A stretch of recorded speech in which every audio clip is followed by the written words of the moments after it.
नमो अरहन्ताणं नमो सिद्धाणं नमो आयर्याणं नमो उवज्जायाणं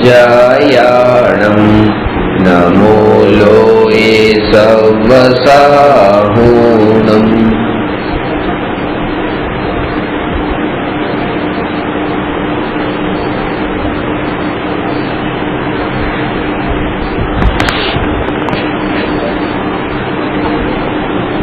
प्रश्न नंबर 275 षटकारकનું સ્વરૂપ સમજાવો।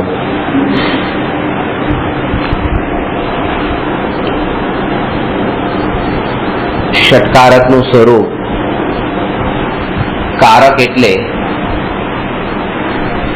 જે ક્રિયાનો જનક હોય, કાર્ય થવામાં જે કારણરૂપ હોય તે કારક છે અને તે કારક 6 છે। સંસ્કૃતમાં 7 વિભક્તિ છે। કર્તા, કર્મ, કરણ, સંપ્રદાન, અપાદાન, સંબંધ અને અધિકરણ। અને 8મી પણ જે વિભક્તિ નથી પણ જેને કહેવામાં આવે સંબોધન। એટલે 8 આમ કુલ મળીને છે। કર્તા, કર્મ, કરણ, સંપ્રદાન, અપાદાન, સંબંધ, અધિકરણ અને સંબોધન। એમાં એ છે કે કર્તા એટલે કોઈ જે કાર્ય કર્યું, કર્તા એ, કર્મ ને નો અર્થ એ છે કે જેને જે ઓબ્જેક્ટ, કર્તા એટલે સબ્જેક્ટ, કર્મ એટલે ઓબ્જેક્ટ।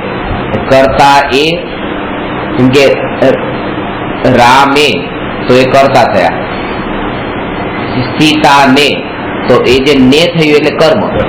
તો કર્તા એ, કર્મ ને, કરણ એટલે વડે, પછી સંપ્રદાન એટલે માટે, અપાદાન એટલે માથી, સંબંધ એટલે નો, ની, નું, ના, અધિકરણ એટલે માં અને સંબોધન એટલે હે વગેરે, એ રીતે હે રામ એમ। આમ એ 7 વિભક્તિ છે પણ જૈન દર્શનમાં 7 કારક નથી બતાવ્યા પણ 6 કારક બતાવ્યા। એનું કારણ એ છે કે જૈન દર્શન સંબંધ નામના કારકને નથી માનતું, એને વિભક્તિમાં છે પણ એને કારકમાં નથી માનતું। જૈન દર્શન કહે છે કે એક દ્રવ્યનો બીજા દ્રવ્ય સાથે સંબંધ જ નથી, એટલા માટે કારકના પ્રકરણમાં 6 કારકમાં કર્તા, કર્મ, કરણ, સંપ્રદાન, અપાદાન અને અધિકરણ, એ રીતે બે દ્રવ્ય ક્યારેય એકબીજા સાથે મળતા નથી। મળવાની વાત તો દૂર, એક દ્રવ્ય બીજા દ્રવ્યને સ્પર્શતું પણ નથી। સ્પર્શતું નથી એનું પ્રયોજન શું કે આપણે જોઈએ છે કે આ હાથ છે, આ ટેબલ છે, ટેબલ પર આ મારો હાથ સ્પર્શ્યો ત્યારે તો મને એનું જ્ઞાન થયું કે આ ઠંડુ છે કે ગરમ છે।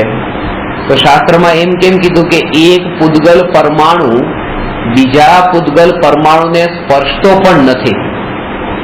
તો એનું કારણ એ છે, ગુરુદેવ કહેતા કે તીર્થંકર ભગવાનના પગ જમીનને સ્પર્શતા નથી, પણ એમાં શું થયું કે આપણા પગ પણ જમીનને સ્પર્શતા નથી। એનું કારણ એ છે કે પગના પરમાણુ પોતાના ઉત્પાદ વ્યય દ્રવ્ય સ્વભાવથી પોતાની મર્યાદાને છોડીને બીજા જે જમીનના પરમાણુમાં જતા નથી, અને જમીનના પરમાણુ પોતાના ઉત્પાદ વ્યય દ્રવ્યના સ્વભાવને છોડીને પોતાની મર્યાદા ઓળંગીને પગના પરમાણુમાં મળતા નથી। એ દ્રષ્ટિએ બંને પોતપોતામાં રહીને જ પરિણમન કરે છે। એટલે એમ કહેવાય છે કે પગના પરમાણુ જમીનને સ્પર્શતા પણ નથી। એટલો ભેદ કરીને સમજાવ્યું છે કે દરેક વસ્તુ પોતે પોતાની અંદર જ છે, પોતાનામાં છે। એ વસ્તુને બીજી વસ્તુની સાથે જોડીને દેખવી એનું નામ જ મિથ્યાત્વ છે। એને સ્વતંત્ર રૂપે ન દેખવી આ મિથ્યાત્વ છે। કે આ ખુરશી પડી છે, હવે એ ખુરશીને હું દેખું તો કોઈની સાથે સંબંધ જોડીને દેખું.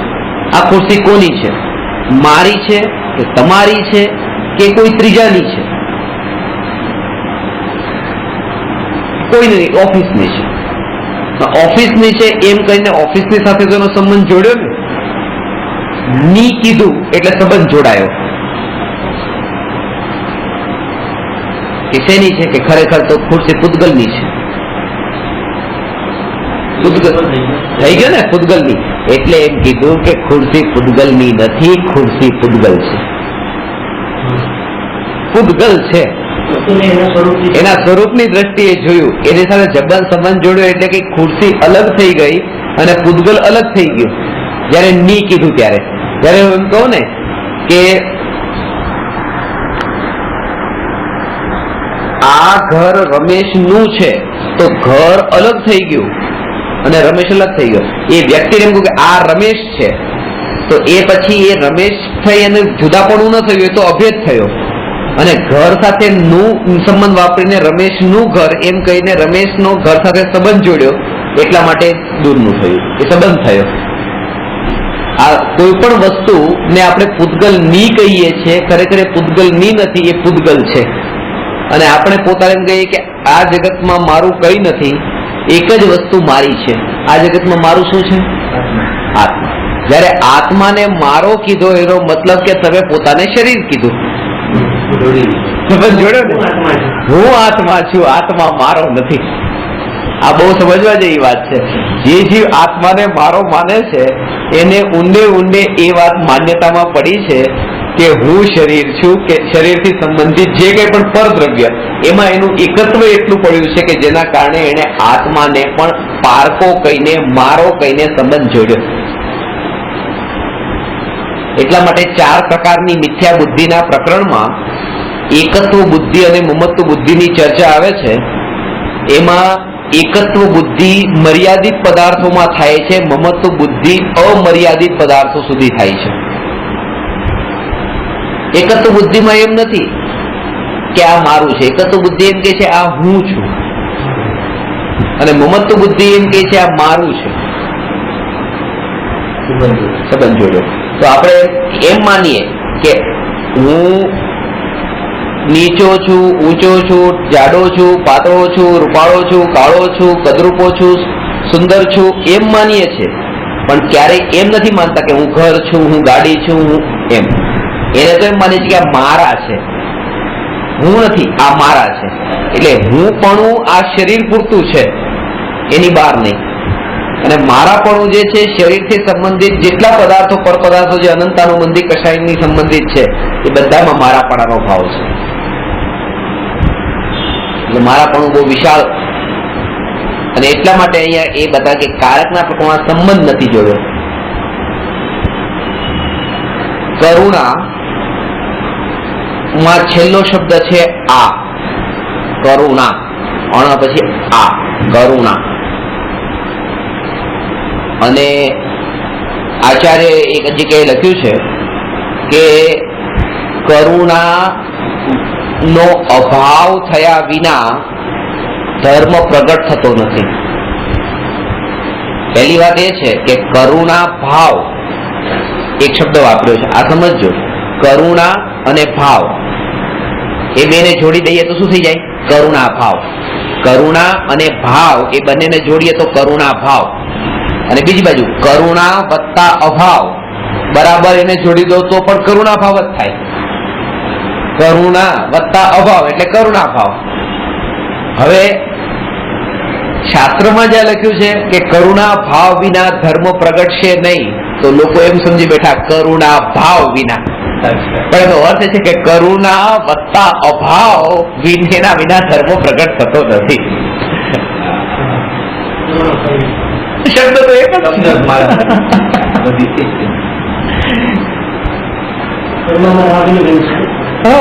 કરુણા પોતે જ રાગ છે. શાસ્ત્રમાં લખ્યું છે કરુણા ભાવ વિના ધર્મ કેમ પ્રગટ થાય, કેમ પ્રગટ થાય. એમાં એક ખુલાસો 2 વાર કર્યો, એટલા માટે સમજવા જેવું છે. આ વાત હું કે તમે પણ એમ કેમ નક્કી કરી શકીએ કે કરુણા ભાવનો મતલબ કરુણા અભાવ છે? પણ એમાં લખ્યું છે કે કરુણા ભાવ વિના ધર્મ સમજાતો નથી અને કરુણા ભાવ વિના ધર્મ પ્રગટ થતો નથી. એનો અર્થ એ થયો કે પેલાનું બીજાનું જો એક જ હોય તો એક જ વાક્ય લખે. અલગ લખવાની શું જરૂર હતી? કરુણાના ભાવ વિના ધર્મ સમજાતો નથી અને કરુણાનો અભાવ થયા વિના ધર્મ પ્રગટ થતો નથી. પણ શબ્દ છે કરુણા ભાવ. ત્યાં મૂકેલું છે પણ બધી જગ્યાએ કરુણા ભાવ જ મૂકેલું છે. હા, મારે અભાવ લખ્યો તો સવાલ જ નતો અભાવમાં. જેને પણ લખ્યું છે કરુણા પણ કરુણા ભાવ લખ્યું છે, ત્યાં પણ કરુણા ભાવ લખ્યું. ના, એ તો છૂટી પાડીએ સંધિ તો છૂટી પાડીએ તો એનો આ કરુણા ભાવમાં છૂટી પાડો તો કરુણા વત્તા ભાવ, અને આ કરુણા ભાવમાં સંધિ છૂટી પાડો તો કરુણા વત્તા અભાવ. બધાને એક જ થાય, શબ્દ એક જ બને છે. કારણ કે અ અને અ મળે તો આ થાય, અ અને આ મળે તો આ થાય, આ અને અ મળે તો આ થાય, અને આ અને આ મળે તો પણ આ જ થાય. મોટો આ ન બની જાય કે આનો આ જ રહે. આ સમજવા જેવું છે. અને એમાં એમ નથી કીધું કે અ અને અ, આ જે કરુણા વાળો અ અને આ અભાવ વાળો અ, એ બંને મળ્યા, કરુણામાં છેલ્લે આ છે, આ અને અ એ બંને મળ્યા તો કરુણા ભાવ સંધિ જોડાઈ ગઈ, કરુણા ભાવ શબ્દ બન્યો. એમ નથી કીધું. એમ કે છે કે એક અ અને બીજો અ જ્યારે જોડાય ત્યારે શું થાય છે કે જે આગળનો જે અ છે એ મોટો થઈ જાય અને પાછળનો જે અ છે એ જતો રહે. ત્યાંનો ખુલાસો એ રીતે કર્યો છે કે અ અને અ મળે, આગળનો અ મોટો થયો અને પાછળના અ નો લોપ થઈ ગયો. પણ એમ નહીં કે અ અને અ મળીને આ થયા. એનું કારણ બતાવ્યું છે, કારણ કે અ અને અ મળી શકતા નથી, એક દ્રવ્ય બીજા દ્રવ્યમાં મળી શકતું નથી, એવો ખુલાસો કર્યો છે. સંબંધ નામની વાત નથી ત્યાં. જયારે એક દ્રવ્ય બીજા દ્રવ્યમાં મળતું નથી તો અ અને અ પણ કેવી રીતે મળે? તો એનો ખુલાસો આ રીતે કર્યો છે સમજાવવા માટે. આ થઈ ગયો, બીજાનો લોપ થઈ ગયો. તો મળી જાય તો પણ એ પહેલું જે છે એ દીર્ઘ થઈ ગયું અને બાકીનું જે પાછળનું છે એનો લોપ થઈ ગયો. સંધિમાં જોડવામાં આવે ત્યારે.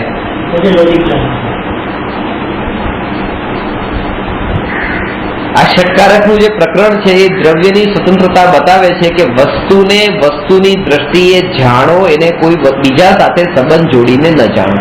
અને એ સમ્યક દર્શન જેને પ્રગટ થયું એની એ માન્યતા પણ એ હોય છે. હવે જેમ ઘરમાં હતા અને ઘર છોડી દીધું, ઘરમાં રહેતા નથી, મમ્મી પપ્પા પરિવાર સાથે રહેતા, ભાઈ બહેન હતા, બધા હતા સાથે રહેતા, છોડી દીધું. હવે મારા નથી માનતા, આ મારા નથી, મારા નથી, આ ઘર મારું નથી. પણ વિહાર કરતા કરતા નીકળ્યા અને ઘર તરફ નજર ગઈ, આ ઘર મારું હતું. હજુ મિથ્યાત્વ નથી છૂટ્યું. મિથ્યાત્વ છૂટવાનો અર્થ એ છે કે ત્રણેય કાળમાં એ ઘરથી મારે કોઈ સંબંધ નથી. મારું હતું નહીં, મારું છે નહીં, ને મારું રહેવાનું થઈ શકે પણ નહીં ભવિષ્યમાં. અને ખાલી પોતાના માટે નહીં, એમ માન્યું કે આ ઘર મારું નથી, આ ઘર તો તમારું છે બીજાના માટે. એવું જો માને તો પણ મિથ્યાત્વનો દોષ એટલો જ લાગે, થોડો ઓછો ન લાગે. હું મારા ઘરને મારું માનું તેમાં મારું મિથ્યાત્વ જેટલું પોષાય, એવી રીતે તમારા ઘરને તમારું માનું એમાં પણ મિથ્યાત્વ એટલું જ પોષાય. મિથ્યાત્વનો અર્થ એ છે કે બે દ્રવ્યને સાથે સંબંધ જોડ્યો, બે દ્રવ્યનો સંબંધ જોડ્યો. અહીંયા મારા આત્માનો આ પૂતગલ સાથે હોય કે આ આત્માનો બીજા પૂતગલ સાથે હોય. બે દ્રવ્ય સ્વતંત્ર છે ને સ્વતંત્ર દ્રવ્યને સ્વતંત્ર ન માન્યા એટલે મિથ્યાત્વનો દોષ લાગ્યો. અને આ ષટકારકમાં એ જ બતાવે છે કે દ્રવ્યની સ્વતંત્રતા માટે એક દ્રવ્યનો બીજા દ્રવ્ય સાથે સંબંધ ન જોડો તો હવે એ દ્રવ્યને લઈને જે કશાયના ભાવ થાય છે એ પણ નહીં થાય. કારણ કે જ્યારે પોતાની 1 કરોડની સંપત્તિ સાથે પોતાનો સંબંધ જોયો, જાણ્યો, માન્યો અને બીજાના 1 લાખ રૂપિયા સાથે એનો સંબંધ માન્યો ત્યારે પોતે મોટો લાગ્યો અને પેલો નાનો લાગ્યો, અને કોઈના 1 અબજ રૂપિયા સાથે પછી એનો સંબંધ જોડ્યો તો એની સામે પોતે નાનો લાગ્યો. આ સંબંધ જોડ્યો ત્યારે અને એનાથી છૂટો પાડીને જયારે ત્રણેયને જોયો, ત્રણેય એક સરખા લાગ્યા, તો ત્રણેય આત્મા છે. સંબંધ જોડવામાં આવે જયારે કોણ સાથે, ત્યારે જ નાના મોટાના ભેદ ઉભા થાય છે. અને આ વાત ખાલી પૂતગલના સંયોગ માટે નથી કહેતો, પણ ભાવો માટે પણ સમજવી કે તમારો ક્રોધનો ભાવ ઓછો છે, તમારો વધારે છે, તમારો એનાથી વધારે, તમારો એનાથી વધારે, એવો ભાવ ક્રોધનો છે, પણ એ ભાવથી પણ જુદો કરીને જો તો આત્મા છે, આત્મા છે, આત્મા છે, આત્મા છે. સંયોગની જેમ સંયોગી ભાવથી પણ દ્રવ્યને જુદું જોતા એ દ્રવ્ય શુદ્ધ દ્રષ્ટિમાં આવે છે. આમાં જે વસ્તુ કાઢી દો શુદ્ધ જ છે.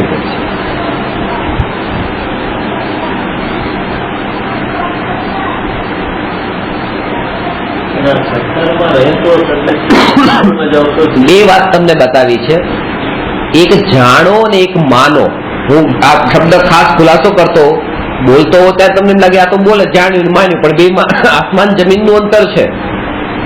તમે જાણો તો મિથ્યાત્વ નથી અને માનો તો મિથ્યાત્વ છે. આ ઘર મારું છે એમ જાણવું, જ્ઞાનમાં જાણ્યું, વચનમાં બોલ્યા કે મારું છે, પણ શ્રદ્ધામાં માન્યું નહીં.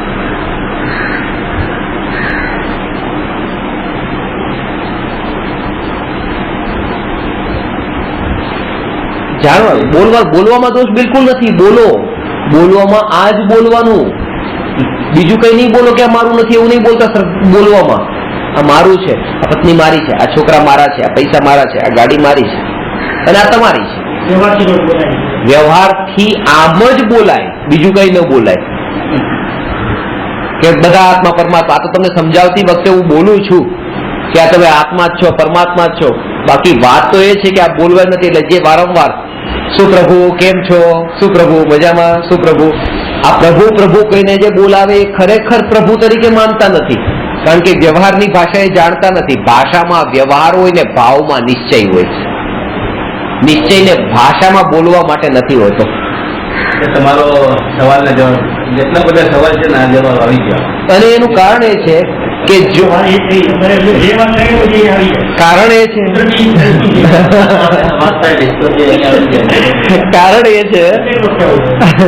કે જે વાત તમારે જો જે વાત તમે ભાષામાં બોલો છો કે આ ઘર મારું નથી, છોકરામાં નથી, બેટામાં નથી, આ મારા નથી, તો પછી જો આ બોલવાનું જ આવતું, બોલવામાં આવી રહ્યું છે, તો જ્ઞાનીઓએ કુંકુંદ આચાર્ય, 6ઠ્ઠા 7મા ગુણસ્થાનવર્તી, ભાષા સમિતિના ધારક. ભાષા સમિતિ એટલે હિત મિત પ્રિયને લિમિટેડ, જરૂર પૂરતું જ બોલવાનું, તોડીને બોલનારા. સમયસાર જેવા ગ્રંથાધિ રાજમાં વ્યવહારનું વર્ણન શું કામ કરે? જો આ તમારા બોલવાનું જ હતું કે હું આત્મા છું, આત્મા છું, એટલે કીધું કે વ્યવહારમાં તો આ જ બોલો કે મારું નામ આ છે, જે આનું છે, આ ઘર મારું છે, આ મારું છે, આ તમારું છે. એ ભેદ વ્યવહારમાં તો હોય, શ્રદ્ધામાં નહીં માનવાનું. વ્યવહારમાં આમ જ બોલાય, કારણ કે અજ્ઞાનીની સાથે જ્ઞાની પણ જયારે વ્યવહાર કરે છે ત્યારે અજ્ઞાનીની જેમ જ વ્યવહાર કરે છે. પપ્પા પણ પોતાના બાળક સાથે વ્યવહાર કરે છે ત્યારે બાળકની ભાષા જ વાપરે છે.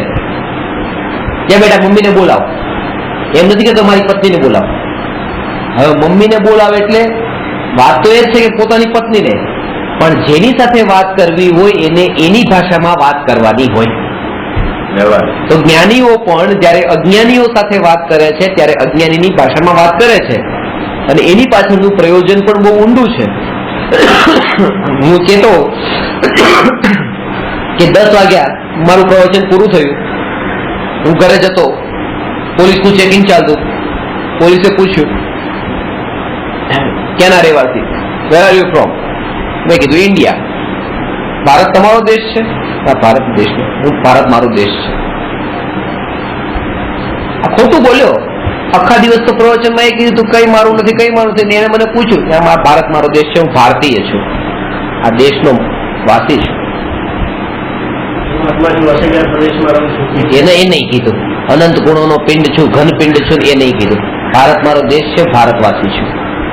ઠીક છે, જો હું એમ કહું કે ભારતનો વાસી નથી ને ભારત મારો દેશ નથી, તો એનો પહેલો સવાલ હોત કે પાસપોર્ટ, અને જો પાસપોર્ટ નથી તો સીધા અંદર જેલમાં. અને મારો નિયમ છે કે ઘરે જઈને સ્વાધ્યાય પૂરો કર્યા પછી મારા 2 કલાક સ્વાધ્યાય ઘરે મારું પોતાનું ન થાય તો મારે ઊંઘવું નહીં.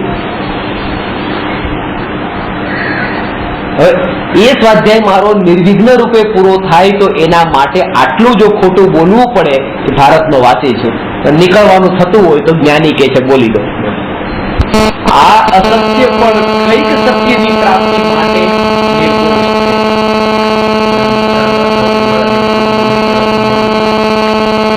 આમાં નુકસાન થતું હોય રૂપિયાનો તો નહીં બોલવાનું. રૂપિયાનો એટલે તમારા સમજો કઈ નુકસાન ન થતું અને મારો ફાયદો થતો હોય તો નુકસાન આ બોલવામાં વાંધો નથી એમ વ્યવહારમાં. એમાં એવું છે કે નુકસાન અને ફાયદા કરતા પણ પોતાના આત્માને જે નુકસાન ન થવું જોઈએ. આ જો વ્યવહારની ભાષા ન હોત તો પોતાના આત્માનું જ અહિત થાત. અંદર જવું પડે. હા, હવે એ અંદર જવું એમ નહીં, મારું આ એ જવું પડે તો પણ પોતાની સાધનામાં ઘણી બધી ખલેલ પહોંચે છે.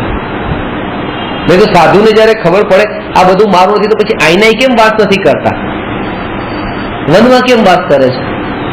કારણ કે આ વ્યવહારીજનો વચ્ચે ઘણી આ દીક્ષા લીધા પણ દીક્ષા લે છે ત્યારે મમ્મી પપ્પાને આજ્ઞા શું કામ લે છે? આજ્ઞા લેવાની જયારે ખબર છે કે આ ઘર મારું છે છોડી દીધું, વૈરાગ્ય આવ્યો છોડી દીધું, નીકળી ગયા ઘરમાંથી બહાર.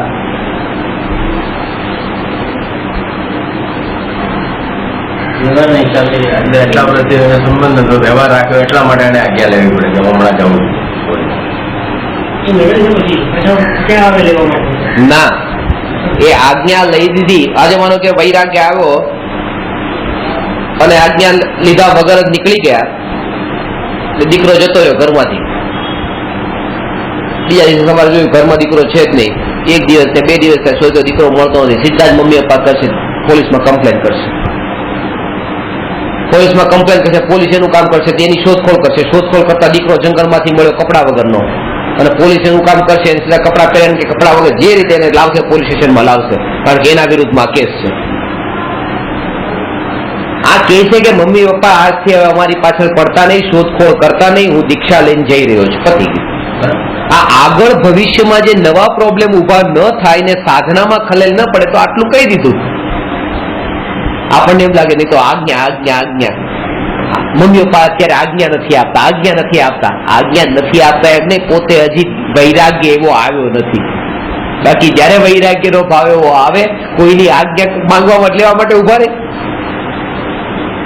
શાસ્ત્રમાં તો આ વચનો છે ને, પોતા વાળ રાણીઓ વાળ ખેંચે અને માથા પછાડે, રડે, કકળાટ કરે તો પણ નીકળી જાય છે. આજ્ઞા તો કોઈ આપી નથી, કારણ કે વૈરાગ્યનું જોર જયારે એવું હોય ત્યારે આ રોકાતા નથી. અને અત્યારે પણ એ જ સમજવું કે વૈરાગ્યનું જોર એવું નથી અંદરમાં, નહીં તો જીવ આ ખાસ સમજવા જેવી વાત છે. વૈરાગ્યનું જોર આવે તો એ જીવ નીકળી જાય. કોઈ મને રોકે છે એટલા માટે એ વાત ખોટી છે. આના ઉપરથી તમે આ થોડો વિચાર તો સમજી શકાય કે મહાવીર ભગવાન માટે જે સ્ટોરીઓ ઘડવામાં આવી કે આમણે કીધું રોકાઈ જાય, આણે કીધું રોકાઈ જાય, કે ઠીક છે ચાલો રોકાઈ જાઓ થોડા દિવસે, ચાલો આણે કીધું રોકાઈ જાઓ થોડા. કોઈ ના રોકાય, કોઈ રોકાતા નથી. કારણ કે રોકાય જો રોકાતા હોત તો આ બધા જ્ઞાની ચક્રવર્તી રાજાઓને એ બધા રોકવા વાળા હતા, કેમ ન રોકાયા? અને બીજી વાત કે રોકાય કોઈ રોકાતા નથી, ભગાડે કોઈ ભાગતા નથી. એને કોઈ રોકી શકતા નથી. આવે એને રોકી શકે, કોઈ દરવાજો બંધ કરી દઈએ, પણ જવા વાળાને કોઈ રોકી શકે. ખાલી ભાવ કરી શકે કે જાને વાલે હો શકે તો લौट के आना, આહાર લેવા માટે બસ, બાકી બીજું કઈ રોકી ન શકે. ભાવના જ ભાવી શકે, બસ આવા ગીત ગાઈ શકે.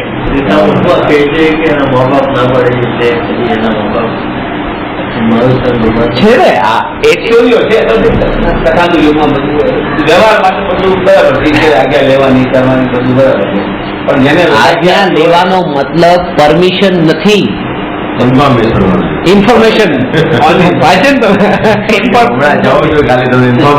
નીકળી ઇન્ફોર્મ કરે છે. એનું મેં એક એક્ઝામ્પલ લખ્યું છે નોકરનું ને માલિકનું. હા, નોકર કે મતલબ કે આજ્ઞા માંગે, હા. શેઠ કે information. ઇન્ફોર્મેશન કહેવાનો અર્થ તો એવો જ છે. એમ છે કાલે ઓફિસ નથી આવવાનો એમાં છે. ક્ષણિકના બોધમાં. નોકર શેઠને એમ કે કાલે શેઠ હું નથી આવવાનો, અને શેઠ નોકરને કે કાલે હું નથી આવવાનો. તો નોકર જે છે કે શેઠને કહે છે ને પરમિશન માંગે છે, અને શેઠ જે નોકરને કે કાલ નથી આવવાનો એ ઇન્ફોર્મેશન આપે છે. તો આ જે પરમિશન નથી હોતી દીક્ષા લઈ ત્યારે ઇન્ફોર્મેશન હોય છે હું જાઉં છું એમ. હું જાઉં એમ નથી, એ પાછળ શોધખોળ ના કરતા, બસ. પ્રશ્ન નથી જવાબ છે. હા, પ્રશ્નનો જવાબ છે. એના પછી ઘણા પ્રશ્નો છે પાછા. બધા ભાવના ભાવના એવું જ થઈ ગયું. પછી આમાં એવું છે ને આમાં એવું છે. જ્ઞાનીના જ વચનોનું પોતાની બુદ્ધિથી ગ્રહણ કર્યું એટલા માટે આ રીતે થયું. જો જોઈને ચાલજે, જોઈને નહીં ચાલ તો પડીશ. તરત જ મને પડીશ એમ કેમ કીધું?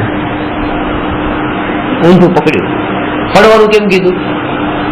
અરે ભાઈ નહીં જોઈને ચાલ તો પડીશ એમ કીધું, પણ પોતાને જયારે નજર જ ઊંધી હોય તો શું કરે? શબ્દો પણ ઊંધા જ પકડમાં આવે.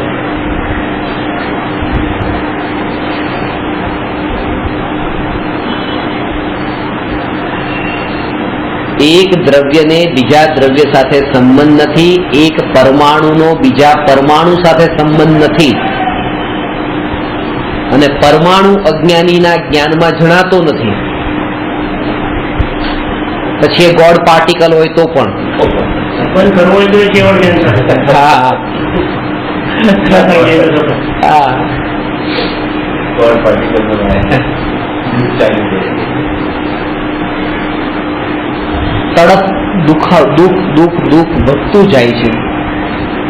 કારણ કે કષાય જે છે ને એ કષાય એટલો જ વધતો જાય છે. જ્ઞાન વધવાની સાથે કષાય પણ એટલો જ વધતો જાય છે. અને જે કીડી મકોડા એકેન્દ્રીય પર્યાયમાં જે કષાયના ભાવો હતા એ બધા ભાવો અહીંયા આવ્યા છે. ત્યાં વ્યક્ત કરવાની શક્તિ નથી પડ્યા હતા. હા, આવા નવા રહ્યા. ઊંચી ગતિ મળી પણ ભાવો ઊંચા ન આવ્યા, ભાવો એના જ રહ્યા. એટલા માટે જે કીડી મકોડાની તડપ જે બહારમાં વ્યક્ત દેખાતી નથી એના કરતા વધારે મનુષ્યોની તડપ દેખાય છે જાનવરો કરતા. 5 વર્ષનું બાળક છે, કપડા પહેર્યા છે, મોટું થયું 6 વર્ષ 7 વર્ષ 8 વર્ષ, કપડા કાઢ્યા જ નહીં, પહેર્યા રાખે 15 વર્ષનું થયું, કપડા એના એ જ રાખે. શું થશે? બીમાર પડવાનો છે. કારણ કે ફિટિંગ એવું ફિટ થતું જાય છે. જો મોટો થયો છે તો એના કપડા પણ પછી મોટા થવા જોઈએ. જૂના કપડા પહેરીને રાખે ન ચાલે.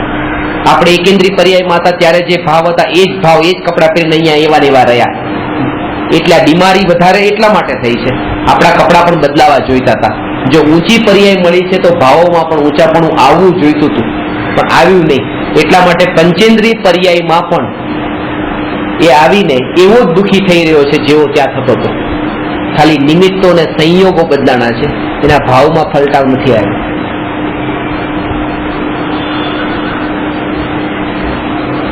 આ પરમાણુ આને જુદા જાણો કે આ પરમાણુ બીજા પરમાણુ એક એક પરમાણુ સ્વતંત્ર. એનું કારણ એ છે કારણ કે જો એ પરમાણુ સ્વતંત્ર ન હોત તો એ પરમાણુ જયારે અહીંથી નીકળે ત્યારે ખેંચીને બીજાને પણ લઈ જવો જોઈતો હતો, પણ નથી જતો. એ જ પરમાણુ જાય છે. જેની યોગ્યતા ને જેની હોનહાર ભવિતવ્યતા છે એ જ પરમાણુ. પરમાણુ તો અનંત છે. કેટલાય પરમાણુ નીકળે છે, કેટલાય પરમાણુઓ મળે છે. એની જ હોનહાર. આ શ્વાસ લઈએ છે, અહીંયા બધે હવા છે કે નહીં? બધે છે. આ હવા નહીં, આ જ હવા અંદર જવી, એ જ પરમાણુઓ અંદર જવા, એ કેમ?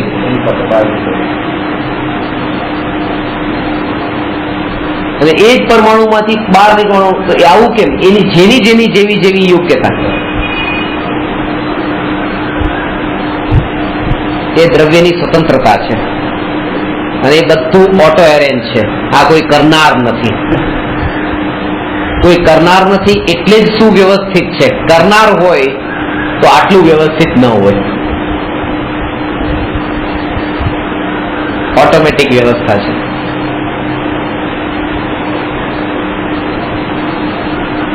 હવે કે છે શુદ્ધોપયોગ વડે શુદ્ધાત્માની પ્રાપ્તિ અન્ય કારકોથી નિરપેક્ષ હોવાથી અત્યંત સ્વાધીન છે.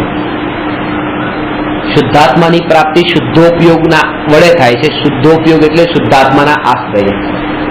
આ આશ્રય એ શુદ્ધાત્માનું ખાસ મહત્વનું છે. ગઈકાલે મને મારા એક વિદ્યાર્થીએ પ્રશ્ન પૂછ્યો કે કોઈ વ્યક્તિ કોમામાં ડેથ થઈ જાય એની તો કેટલું સારું. પીડા ન થાય એ શારીરિક દ્રષ્ટિએ, પણ એને અંતરની વાત કીધી કે જો અત્યારે હું જાગતો હોઉં, ભાનમાં હોઉં, તમે કોણ, મારા તમારી સાથે કશાય ભાવ થાય, રાગ થાય, દ્વેષ થાય, જોડાણ થાય, ઋણાનુબંધ પાછા એવા બંધાઈ જાય. મરતી વખતે કોમામાં હોય, પડ્યો હોય, આ બધા સાથે કોઈ નવા બાંધ્યા તો નહીં,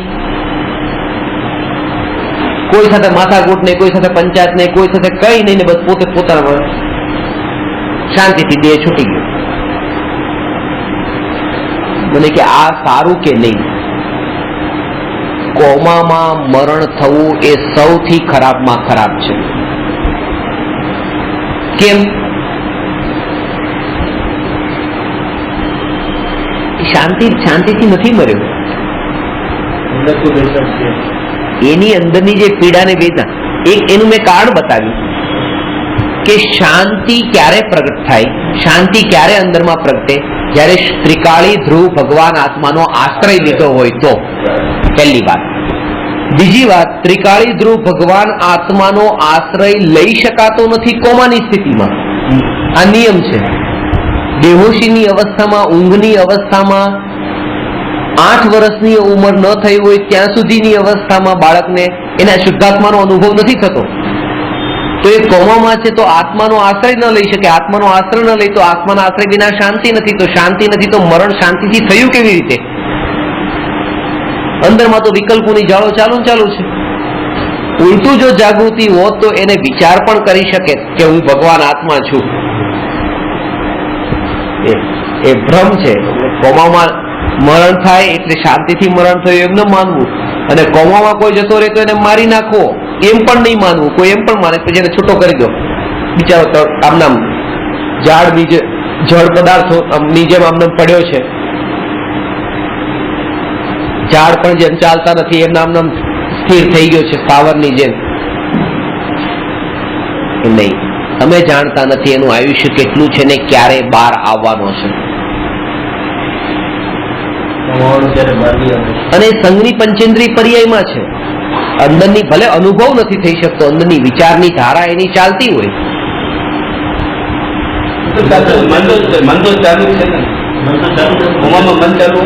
ચાલુ એટલે જ્ઞાનની પ્રક્રિયા, જ્ઞાનનું જે જાણપણું ત્યાં ચાલુ હોય. નિગોદ્ય અને સ્પર્શેન્દ્રિય કહેવાય, અહીંયા મનના નિમિત્તે.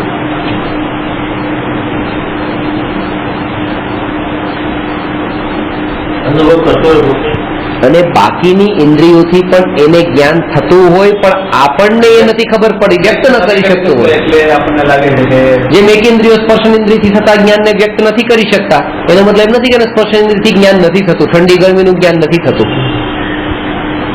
એ કઈ કહેશે ને કઈ બોલશે નહીં.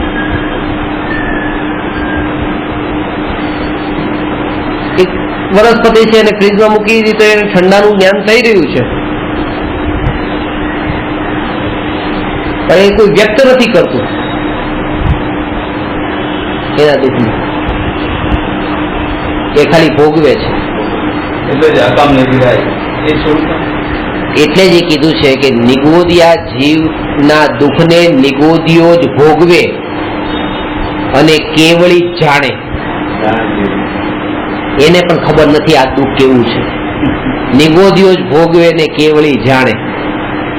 જે ભોગવે છે તે જાણતો નથી ને જે જાણે છે તે ભોગવતા નથી.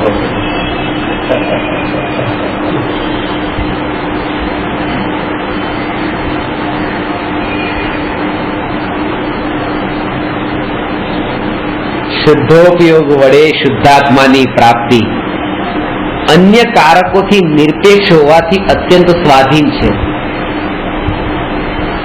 જે સાધનોની આવશ્યકતા છે એ આવશ્યક સાધનો પરની પાર્ટીમાં નથી, પોતાની પાર્ટીમાં છે. એટલા માટે ભેદ વિજ્ઞાન પરાધીન નથી, સ્વાધીન છે.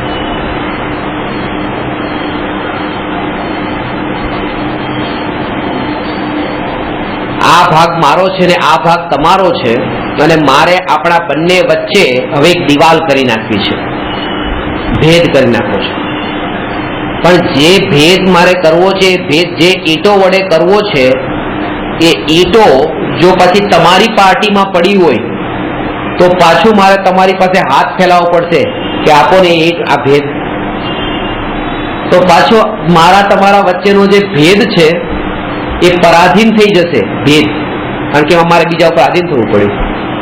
પણ જો ઈંટો મારી પાર્ટીમાં હોય તો ભેદ જ્ઞાન હવે ભેદ પરાધીન ન થયો, સ્વાધીન થયો, કારણ કે અત્યારે પણ માનું ચાહું અત્યારે પણ હું કરી શકું છું એ દિવાલ.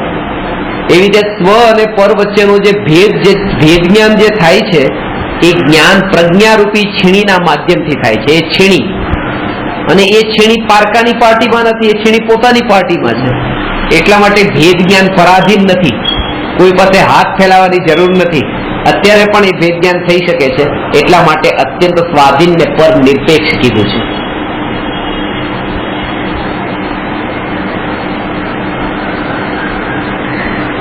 અતિન્દ્રિય જ્ઞાન અને અતિન્દ્રિય આનંદની પ્રાપ્તિ માટે લેશ માત્ર પરના સંયોગની આવશ્યકતા નથી,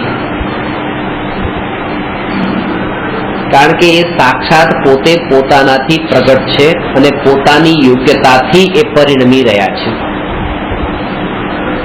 જ્ઞેયથી જ્ઞાન થતું નથી. આ શાસ્ત્ર સામે છે એટલે મને શાસ્ત્રનું જ્ઞાન થાય છે એમ નથી. આંખથી જ્ઞાન થતું નથી, આંખ ખુલી છે એટલે મને જ્ઞાન થઈ રહ્યું છે એમ પણ. પ્રકાશથી જ્ઞાન થતું નથી, કારણ કે આંખ ખુલી હોય, શાસ્ત્ર સામે હોય, પ્રકાશ ન હોય એમ પણ નથી. ઇન્દ્રિય અને ઇન્દ્રિયના વિષયોનું પ્રોપર ડિસ્ટન્સ છે એટલે જ્ઞાન થતું નથી.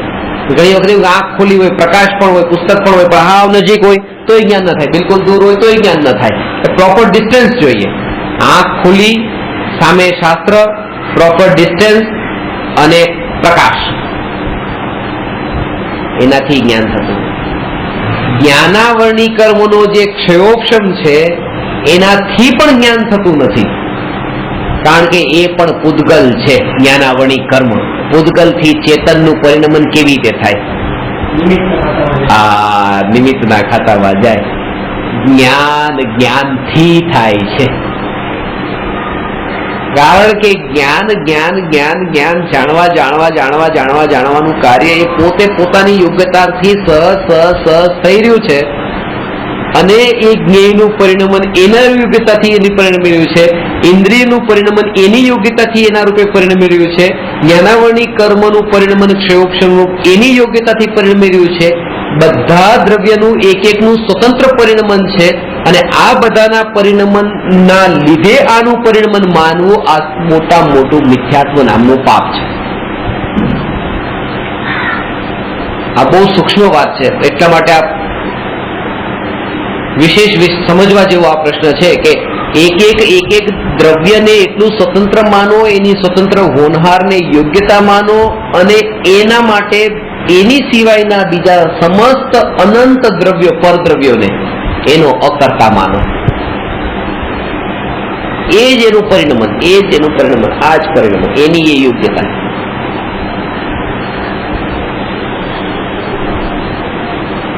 પર્યાયની યોગ્યતા કીધી છે.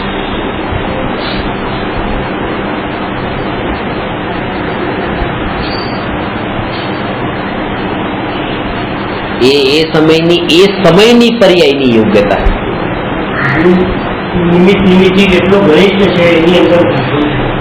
એનું કારણ એ છે કે અનંતાનુબંધી કષાયના સંબંધમાં પાંચ ઇન્દ્રિયના વિષયોની જે લોલુપતા છે એ લોલુપતાના આવરણ પર જ્ઞાનનું જે નિરંતર પ્રગટપણું છે એ ઢંકાઈ ગયું છે.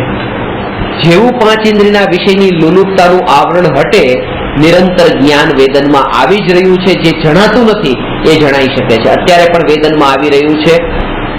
આ જ્ઞાન જ છે, આ જે વેદન છે એ જ્ઞાન જ છે, પણ જેટલા અંશે એનો અનુભવ થતો નથી એટલા અંશે કષાયોના આવરણ એના પર લાગેલા છે. જેટલી પરમાં સુખ બુદ્ધિ છૂટે એટલું એ જ્ઞાનનું વેદન સંવેદના દરેક પ્રદેશ પર થતી જાણપણાની સંવેદના થઈ શકે છે. અસંખ્ય પ્રદેશમાં જ્ઞાનનું સંવેદન એ થઈ શકે છે જો આવરણ કષાયોના આવરણ અનંતાનુબંધી કષાયોના આવરણ છૂટે તો. ખાસ જોઈ નાખો છે ત્યારે એકલું જ્ઞાતાપણું પ્રગટ થાય. 4 વાત છે, સમજો. સિદ્ધ ભગવાન, અરિહંત ભગવાન, આચાર્ય ઉપાધ્યાય સાધુ અને સમ્યક દ્રષ્ટિ. અરિહંત ભગવાન 1, સિદ્ધ ભગવાન 1, અરિહંત ભગવાન 2, આચાર્ય ઉપાધ્યાય સાધુ 3 અને સમ્યક દ્રષ્ટિ સદગુરુ 4.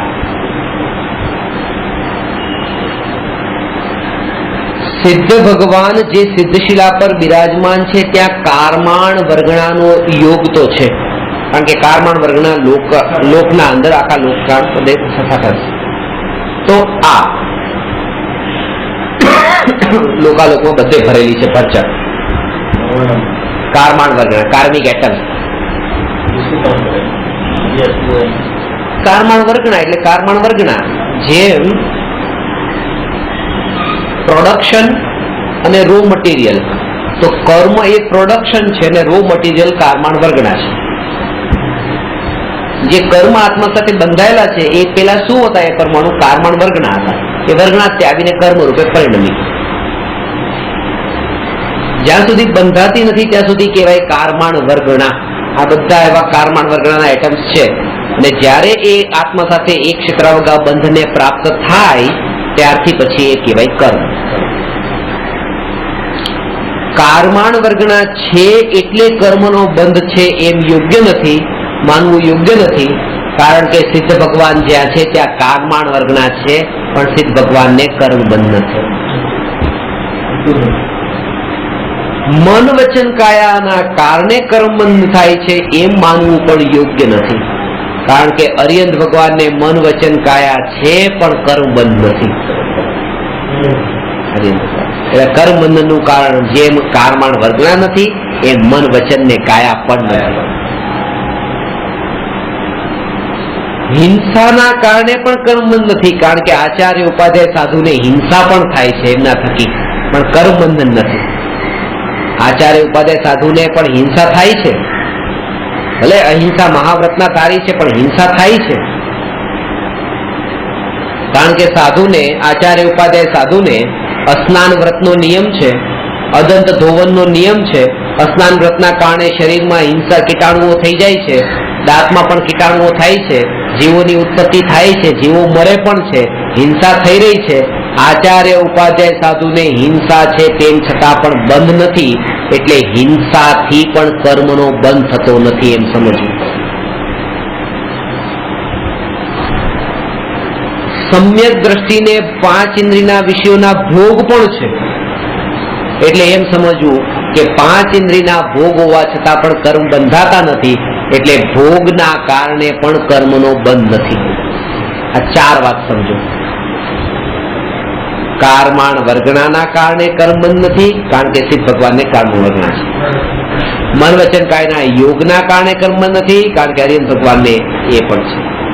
હિંસાદી કાર્યના કારણે કર્મ બંધ નથી, કારણ કે આચાર્ય ઉપાધ્યાય સાધુને હિંસાદી ત્યાં કાર્ય છે, હિંસાદી થઈ રહ્યા છે. ને ભોગના કારણે પણ કર્મ બંધ નથી, કારણ કે સમ્યક દ્રષ્ટિઓને ભોગ પણ થઈ રહ્યા છે. તો કેમ કર્મ બંધ નથી અને કર્મબંધનું મૂળ કારણ તો છે તો શું છે?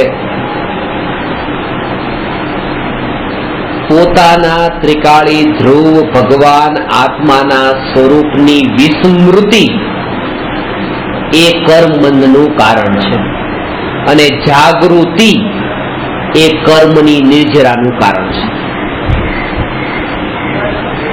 આના ઉપરથી સમજવું જોઈએ કે હવે આપણે કોને કેટલું મહત્વ આપવાનું છે, આ ભૂમિકામાં કઈ વસ્તુને મહત્વ આપવાનું છે. એટલો ઊંધો પ્રયત્ન કરતા હોઈએ કે ચલો પલોઠી વાળો આમ બરાબર બેસે, આમ કરો, યોગા કરવા બેસે. આ યોગ થી શરૂઆત કરશે છેક છેલ્લેથી.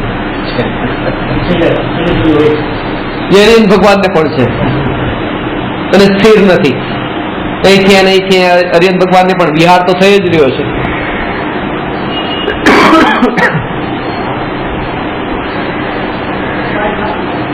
ક્યાંથી તમે દૂર ભાગશો? કારમણ વર્ગના બધે જ છે.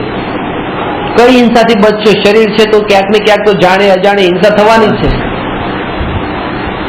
4 હાથ જમીન જોઈને ચાલો કે 8 હાથ જમીન જોઈને ચાલો, પણ પગ જોઈને કેટલું પણ ચાલો, માઇક્રોસ્કોપ થી પણ જોઈને ચાલો, પણ પગ નીચે કોઈ જીવ તો મળવામાં આવવાનો છે.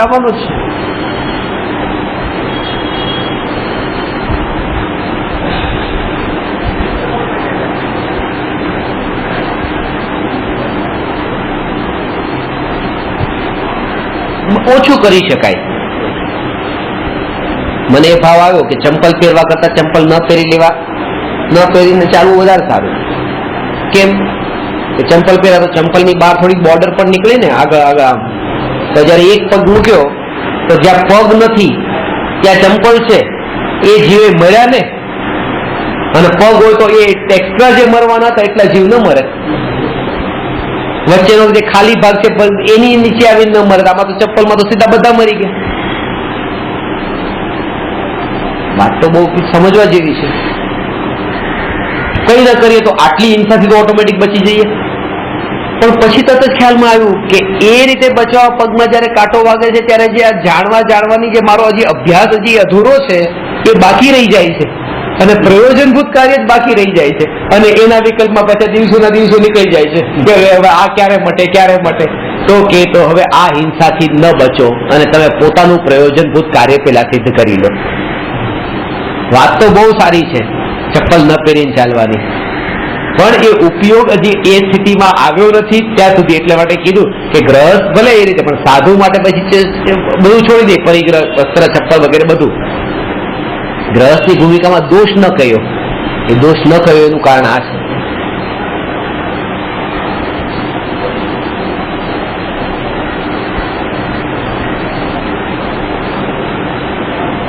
એટલા માટે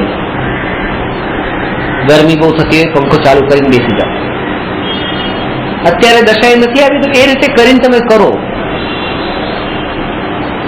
પણ જેનાથી પંખો સહન થઈ શકે છે, પંખા વિના રહી શકે છે, એ હવે તમે જો સાધનામાં પંખો ચાલુ કરો તો એમ લાગશે હે તમે સાધના કરવા બેઠા પંખો ચાલુ કરો. અમે તો કરતા નથી. તરત જ બીજાની નાની રેખા પેલા દેખાશે. બીજાની આ જો આ ભૂલ કરે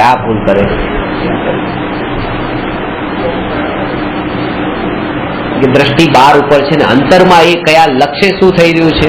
અને એટલા માટે જો એ ચક્રવર્તીના જ્ઞાનીઓના સમ્યક દ્રષ્ટિના વર્ણન સાંભળે તો ચોંકી જાય કે હવે આવું જ્ઞાનીઓ કેવી રીતે કરી શકે. આપણે એક વનસ્પતિ કાપતા હોય તો એમ લાગે આટલા જીવ કપાઈ ગયા, અને ત્યાં સંદીપનજીને હિંસા કરે, લાખો જીવો ચક્ર ચલાવે, લાખો જીવો મરે. એ નથી સમજાતું એ જીવને. જે જીવને આ જાગૃતિનો અર્થ નથી સમજાણો. જાગૃતિનો અર્થ છે જ્ઞેય ન જણાય અને જ્ઞાયક જણાય, એનું નામ જાગૃતિ. જ્ઞેયને જાણવાના કાળે જ્ઞેય ન જણાય અને જ્ઞાયક જણાય, એનું નામ જાગૃતિ. તમને જાણ્યા ત્યારે મેં તમને જાણ્યા એટલે તમે અહીંયા છો એટલે જાણ્યા નહીં. હું છું એટલે મેં જાણ્યા. પહેલી તો વાત મારું અસ્તિત્વ છે એટલે મેં તમને જાણ્યા. જ્ઞેયના કારણે જ્ઞાન થયું નહીં, આ જ્ઞાન છે એટલે જ્ઞાન થયું છે. પહેલા પ્રધાનતા એને આપવાની છે. એ રીતે દરેકે દરેક જ્ઞેયમાં આ જ્ઞેય છે એટલે જ્ઞાન થયું, આ જ્ઞાન છે એટલે જ્ઞાન થયું, આ જ્ઞેય છે એટલે જ્ઞાન છે એટલે જ્ઞાન થયું. આ જાગૃતિ જ્ઞાનીને નિરંતર હોય છે, એટલા માટે ભોગના કાળે પણ જ્ઞાનીને બંધ નથી. જાગૃતિ છે, જ્ઞેયમાં છે, જ્ઞાનમાં છે. હું મારામાં છું, હું જ્ઞેયમાં છું. સમય સારમાં 62મો શ્લોક છે. 62મો કળશ. આત્મજ્ઞાનમ સ્વયં જ્ઞાનમ જ્ઞાનાદન્યત કરોતિ કિમ પરભાવસ્ય કરતાત્મા મોહોયમ વ્યવહારિણામ. આત્મા જ્ઞાન સ્વરૂપ છે, હું જ્ઞાન સ્વરૂપ છું. જ્ઞાન જાણવા સિવાય શું કરી શકે? જ્ઞાનાદન્યત કરોતિ કિમ. આત્મા જ્ઞાન સિવાય જાણવા સિવાય બીજું કરી શું શકે? આના ઉપર ખાસ જોર આપવા જેવું છે ને આ 1.5 મહિનાનું તમને હોમવર્ક પણ આપતો જાઉં છું. પ્રેક્ટિસ બીજું કઈ નહીં કરો, આટલું જ ખાલી કરજો, ડાયવર્ટ નહીં થતા.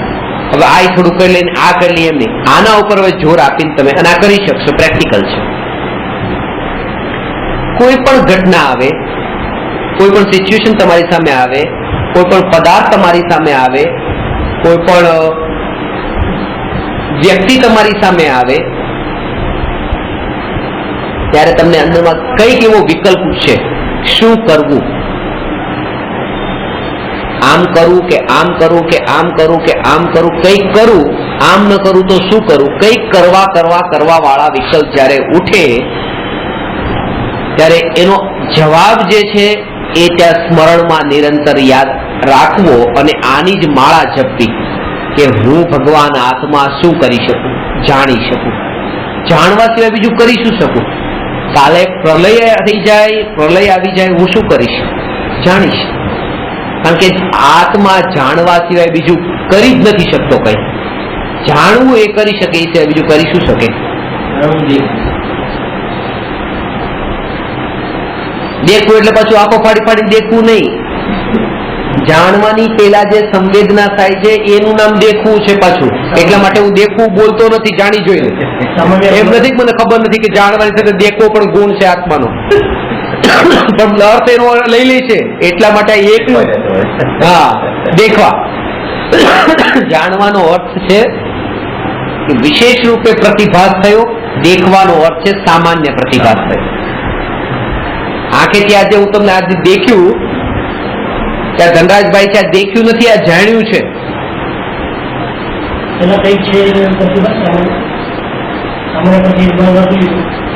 હા, નિરાકાર ઝલકનું નામ સામાન્ય પ્રતિભાસ એટલે દર્શનોપયોગ, અને સાકાર પ્રતિભાસનું નામ વિશેષ પ્રતિભાસ એટલે જ્ઞાનોપયોગ.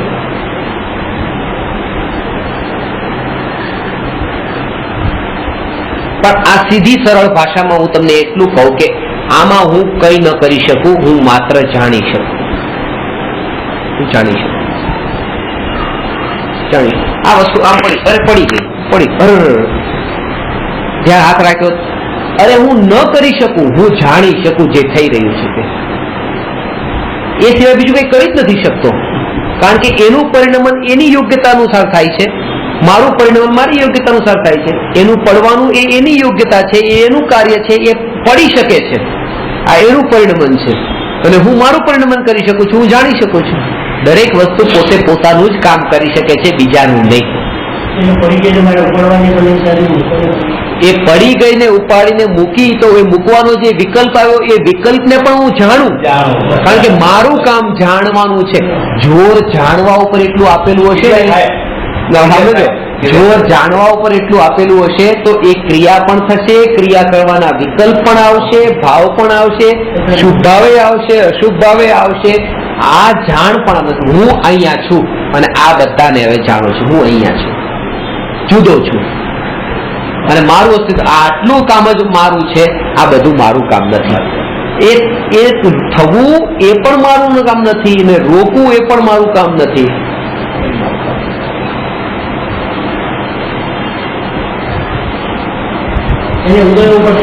દાઉદ ઇબ્રાહિમને આવા જે વિકલ્પો આવી રહ્યા છે એ વિકલ્પો બહુ ખરાબ છે, છોડવા જેવા છે. આ પાપ કરીને ક્યાં જશે?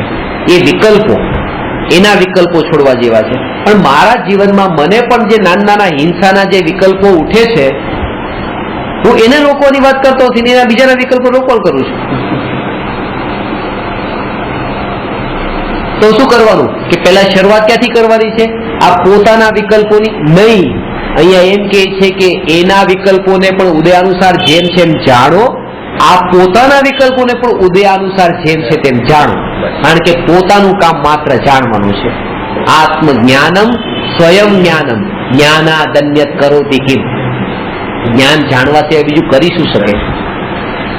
એટલે જાણતા જાણતા આપણે આત્મામાં ખબર પડે કે આ ગલત છે, એટલે આપણે આત્મામાં આવી શકીએ પાછા. એ સમયે પણ જાગૃતિ કે રોકેટની શોધ થઈ, રોકેટને જાણ્યું અને રોકેટ છોડ્યું, રોકેટને મોકલ્યું. આ મોકલ્યું એ આનું કામ નતું, એનું કામ તો જાણવાનું જ હતું ને. હવે અત્યારે પણ એનું જ કામ કરી રહ્યો છે કે રોકેટ જે જઈ રહ્યું છે એને જાણે. એ જાણવાની બહાર ક્યાંય ગયો નથી, મોકલવા નથી ગયો, જઈ રહ્યું છે એને જાણી રહ્યો છે. હા, અને એટલું જ પાછું એવી ઈચ્છા નથી કે આ રોકેટ આટલા સુધી પહોંચ્યું એટલે એને શોધ કરી, એટલે એને તો ભાવના તો એવી છે કે હજી નથી આગળ જાય, પણ એ રોકેટની યોગ્યતા જ એટલી છે એટલે સુધી જાય છે, આગળ જતું નથી. હા, આત્મા માત્ર જેની યોગ્યતા જેવી હોય છે એને એ રૂપે જાણી શકે છે, એ સિવાય બીજું કઈ કરી શકતો નથી. જો આમાં ઊંડો ઉતરે, વિકલ્પોની જાળમાંથી બહાર નીકળે તો એને અંદરમાં અહેસાસ અનુભવ થાય, જ્ઞાનનો અનુભવ થાય. જે પ્રગટ છે અત્યારે, જે અત્યારે ઢંકાઈ ગયું લાગે છે, જે કષાયોના વમણમાં તો અંદર પ્રગટ પડેલું છે, એ એને અનુભવમાં પણ આવે. જાણવા છે અને અનંત કાળ સુધી જાણવા સિવાય કરી શકતો જ નથી. હા, કરતો નથી એમ નહીં, કરી શકતો નથી. કારણ કે એમ કહો ને હું આત્મા કઈ કરતો નથી તો તમે કહેશો હે કરતા તો કરો ને. આ કરી શકતો નથી એ કઈ દે કે બસ પતી ગઈ. કરતો નથી એ વાત માટે થઈને કરતો નથી એમાં પોતે આળસુ લાગશે, અને કરી શકતો નથી બસ ત્યાં વસ્તુ સ્વરૂપની જાગૃતિ, ભેદ જ્ઞાન ક્ષેત્રમાં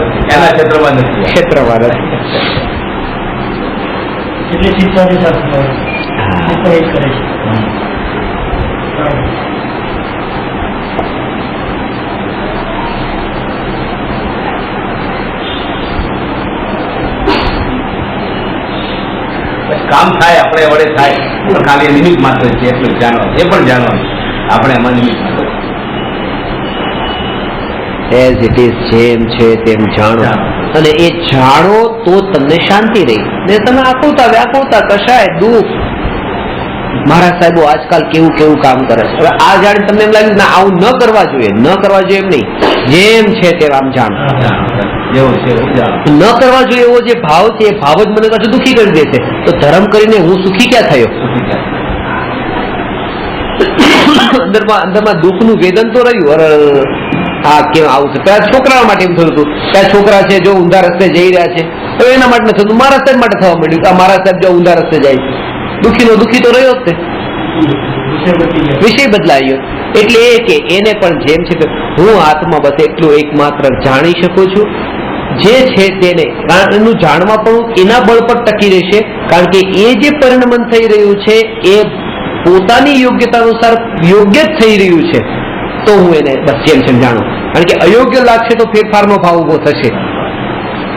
યથા યોગ્ય છે એટલા માટે જ્ઞાતા પણ રહી શકે છે. વિકલ્પ જ એપ્લિકેશન તમારા, હું કરી શકતો નથી તો એમાં વિકલ્પ પણ ના આવે ને આ કેમ ના કર્યું, આ પડી તો બચાવ્યું કે આ કેમ ના કર્યું, એ વિકલ્પ જ બની ગયો ને એટલે શાંતિ આવી. મૂળ કારણ ઈચ્છા જ બની, ધીરે ધીરે થઈ જશે.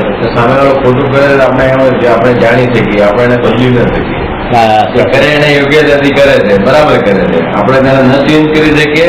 અને એ જ રીતે કે આ શરીર એટલું 104 ડિગ્રી ગરમ થાય ત્યારે પણ એને જાણી જ શકીએ, ખોટું તો કરી રહ્યું છે પણ બીજું કઈ ન કરી શકીએ, જાણી શકીએ.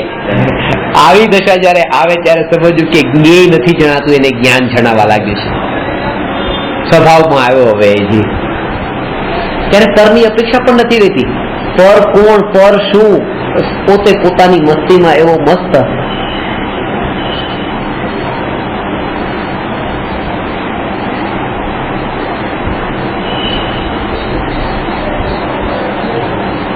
પોતાના જ્ઞાન પ્રદેશોને છોડીને જ્ઞાન પ્રદેશની બહાર ક્યાંય જતો નથી, એટલા માટે જાણવા સિવાય બીજું કંઈ કરી શકતો નથી. હું જ્ઞાન પ્રદેશમાંથી બહાર નીકળીને રાગના પ્રદેશ પર પણ જતો નથી.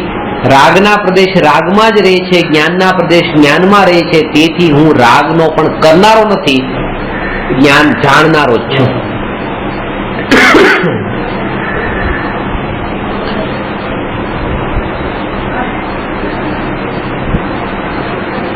હટી ગયો એટલે અહીં આવી ગયો એને પણ હટાવી ભાવ ભાવોને પણ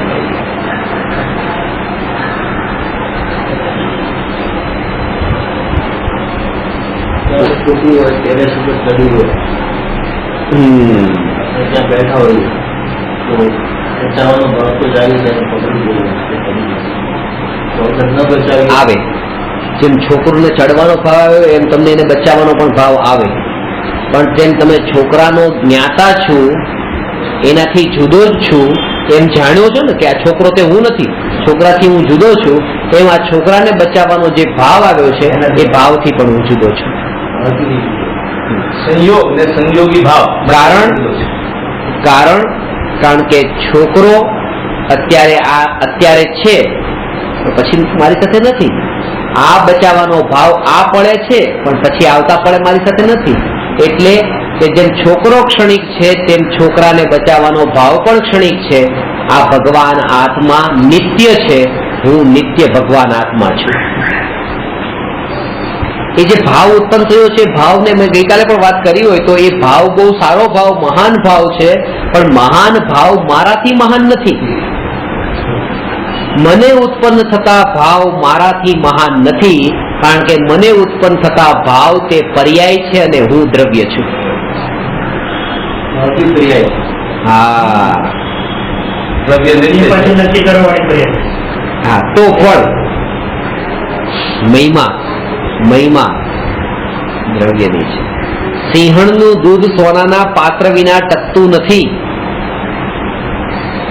એ મહિમા કોની? સોનાના પાત્રની કે સિંહણના દૂધની? દૂધની મહિમા છે.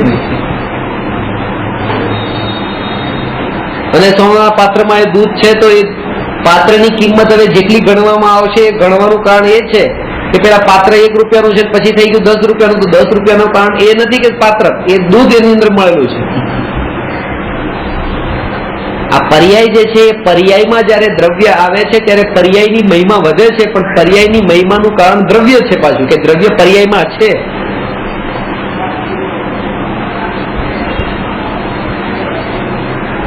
કેવળ જ્ઞાનની પર્યાય પણ મહિમાવાન છે, કારણ કે કેવળ જ્ઞાનની પર્યાયમાં પણ ભગવાન આત્મા છે.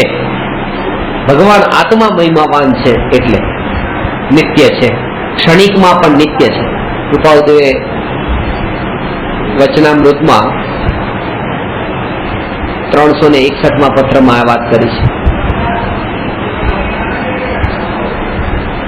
મનુષ્ય જીવનની શરૂઆત છે, મનુષ્ય જીવનનો અંત છે. આદિ છે ને અંત પણ છે. તેનો અર્થ એ થયો કે મનુષ્ય જીવન ક્ષણિક છે. જે જીવિતવ્ય ક્ષણિક છે, જે જીવનનું આદિ છે, જે જીવનનો અંત છે, એવા મનુષ્યના જીવનમાં જેનો આદિ નથી અને જેનો અંત નથી એવા આત્માને અનુભવે તેનું મનુષ્ય જીવન સાર્થક છે. ફરીથી કહું, જે મનુષ્ય જીવનની શરૂઆત છે થઈ એક જન્મ્યા ત્યારે, અને જે મનુષ્ય જીવનનો અંત થશે મરણ, જે મનુષ્ય જીવનની શરૂઆત છે, જે મનુષ્ય જીવનનો અંત છે, એવા મનુષ્ય જીવનમાં જેની શરૂઆત જ નથી અને જેનો અંત પણ નથી એવો આત્મા અનુભવમાં આવે, એટલે કે ક્ષણિકમાં નિત્ય અનુભવમાં આવે, એનું ક્ષણિક પણ સાર્થક છે.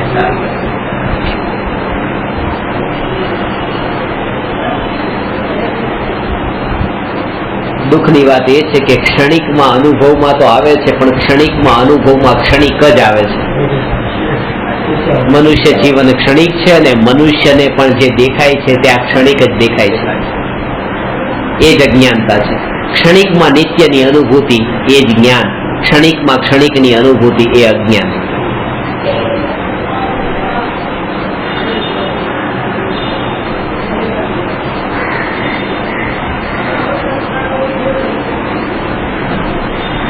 સાધારણની જે વાત ચાલે છે મારા બધા પોતાનો એના માટે બીજાની પાછા હાથમાં એટલી તો ફેસિલિટી છે, હા, યોગ્યતા છે. એટલે ત્યારે જ વિકલ્પોને વિરામ મળે છે, કારણ કે એ જે ચિંતા જે હતી કે આનું કોણ કરશે કોણ કરશે કોણ કરશે, જમવાનું નહીં બનાવે કોણ ખાતો શું કે ખાશો શું, દુકાન પર જાશો નહીં તો ખાશો શું, ખાતો શું. કમાશો નહીં તો ખાશો શું. એનો વિકલ્પો આવે છતાં પણ એનાથી વિરોધ પોતાની બધી છે. આ જાણ્યું ને આ વિકલ્પ હવે આને પણ જાણ્યું, ખાતો શું એને પણ જાણ્યું, ખવડાવતું શું એ પણ જાણ્યું, રોટી બનાવી એ પણ જાણ્યું, અને કમાવી લાવે એ પણ જાણ્યું. કારણ કે જાણવા સિવાય હું કઈ બીજું કરી શકતો નથી. થાય છે આપણે વડે, પણ આપણે કારણે આપણે જાણવાનું છે. આ થઈ છે.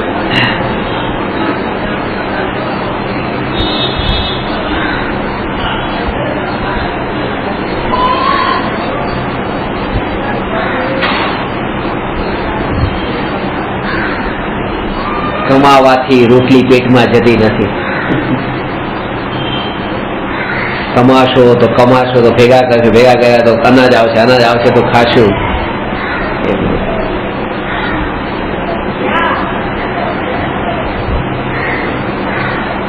બંને સમયે ઉદય પલટાઈ ગયા છે. કમાતી વખતેના ઉદય અલગ હતા, આ ઉદય અલગ છે.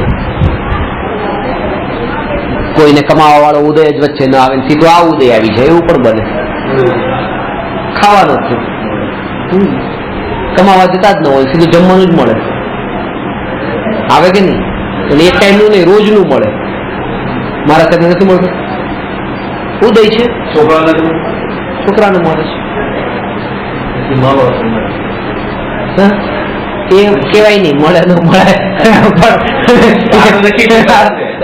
આ તો નક્કી છે. રિપેર થાય એટલે છોકરાઓ મા બાપને આપે. તે પછી કેમ મળે એમ કહેવાય. લૌકિકમાં થાય છોકરા તો મા બાપ છોકરાને આપે, છોકરા મા બાપ ને ના આપે. મને તો મોટા ભાગના એવું એ જ ઉપદેશ આપનારા છે, એ જ ઉપદેશ આપનારા છે.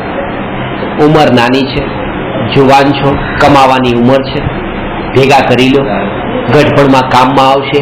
લગ્ન નથી કર્યા, પત્ની નથી, છોકરા નથી, ધ્યાન કોણ રાખશે? આ પૈસા હશે તો નર્સ રાખીને સેવા કરાવી લે શકશો.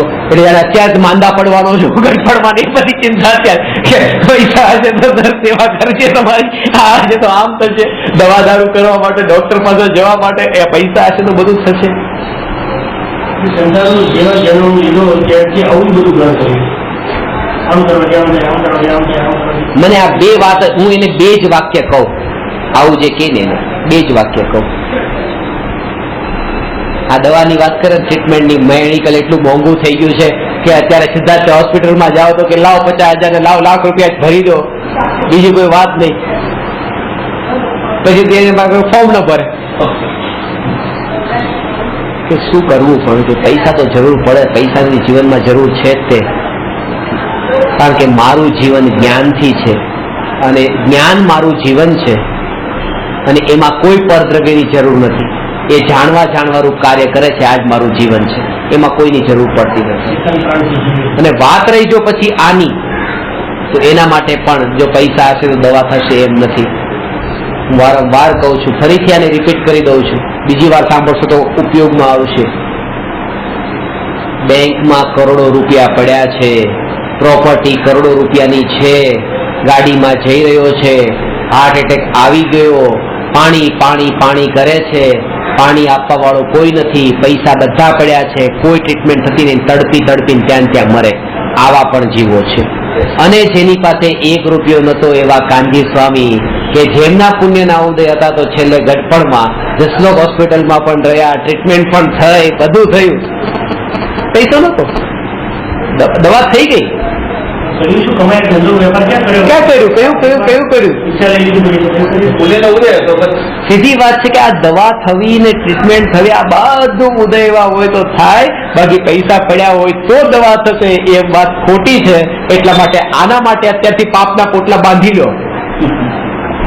એમ નહીં કે ગઢપણ માટે થઈને અત્યારથી બાંધી લો, એમ નહીં, છોડી દો.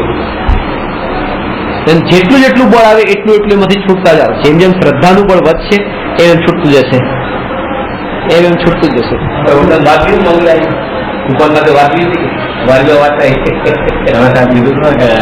માણસ જિંદગી બધું કમાય ભેગા થતા નથી. છોકરો જન્મથી થાય ને કરોડપતિ બની જાય, માલિક બની જાય જન્મથી. જિંદગી મહેનત કરે એ લાખો રૂપિયા ભેગા નથી કરી શકતો. તમારે પૈસા પડ્યા છે બેંકમાં છે, બધું જ ટ્રીટમેન્ટ થઈ નથી શકતું એકાએક થયોને વગર જેવા પૈસા બી ટ્રીટમેન્ટ થઈ જાય ઘરવાળા અને ઘરના ઉગેરી અબજોપતિ તો 50-60 લાખ પેલા કેટલો એ ટાઈમમાં આટલા પૈસા, અને છેલ્લે જે પીડાયા કીડા થઈ ગયા કે વાઈદેવના હોસ્પિટલમાં અને પોતાને આવ્યો હાર્ટ એટેક, તો હોસ્પિટલમાં જઈને ટ્રીટમેન્ટ થાય એની એની પેલા તો પતી ગયા, મરીને કૂતરામાં જશે. હા, જિંદગી કર્યું એવું હોય તો એમ જ છે ને. દ્રષ્ટિ એવી અને જ્ઞાનીની દ્રષ્ટિમાં જે એવું હોય. ગુરુદેવના પ્રવચનમાં આ પણ અમે સાંભળ્યું, એક બાઈનો કે વર મરી ગયો, અરે મરી ગયો તો મરી ગયો, ગયો 84 ના ચક્કરમાં, તને ધર્મ કરવાનો ટાઈમ મળ્યો, કર ધર્મ.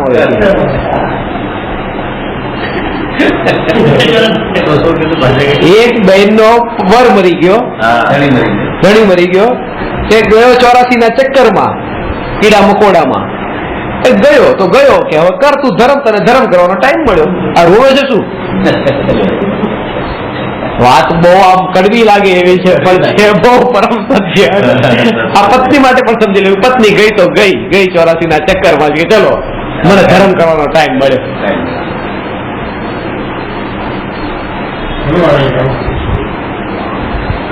આ તો લક્ષ્ય જેનું બદલાઈ ગયું હોય ને એને જ આ વિચાર આવે, નહીં તો બીજા વિચાર આવે, બીજા લગ્ન કરી બીજા લગ્ન. વાતો કરશું તો શું કરે, પેટ થોડી ભરાશે.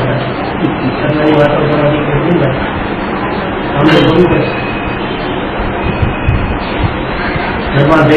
અમારા ગામમાં તે કાકા છે જેમને ઉંમર થઈ ગઈ છે, એ 70-75 વર્ષ ઉપર 80 જેવા પણ થઈ ગયા છે. તો એમણે મેરેજ બ્યુરોમાં ફોર્મ ભર્યું, ત્યાં ગયા લાકડીના ટેકે કોઈને મેરેજ બ્યુરો ફોર્મ ભરીને આવ્યા.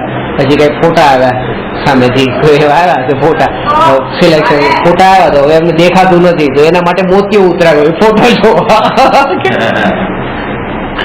કે હમણાં મોતિયાનું ઓપરેશન કરાવ્યું છે, મોતિયાનું ઓપરેશન થાય પછી હવે આ ફોટો દેખાય તો ખબર પડે કે કઈ યાર પસંદ કરી. ગામમાં છોકરો બધા એટલા બગડ્યા છે કે આને મારો છોકરો બાપાને મારવા પડશે કે મારે કેવું. આવું નહીં કરે, જવા દો હવે, આ ઉંમરે એમની બુદ્ધિ આ થઈ ગઈ તો કેમ ના કે એકલા કે શું હવે કે કોઈ સાથે હોય તો સથવારો રહે કે છેલ્લે એમ કે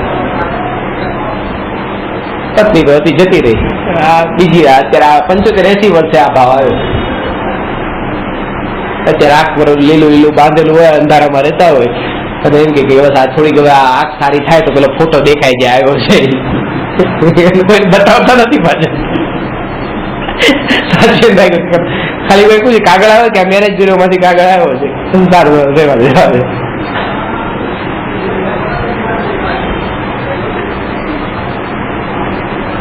વિષયની લોલુપતા છે ને.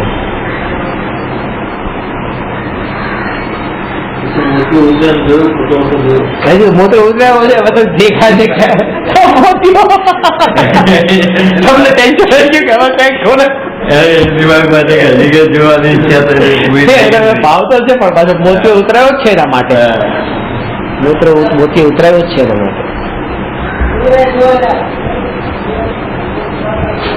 ઉંમર થઈ જાય પણ આ વૃત્તિઓ અંદરથી નથી જતી.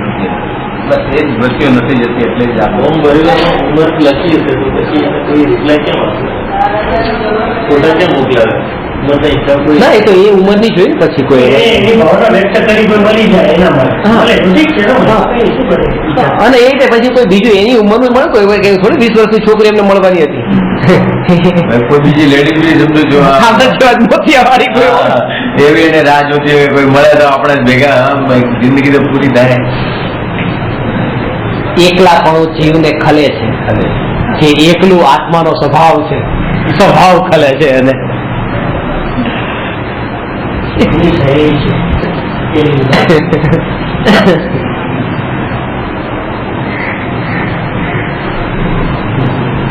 સત્કારકમાં તમે સ્ટાર્ટિંગમાં હવે નહીં આવે ત્યારે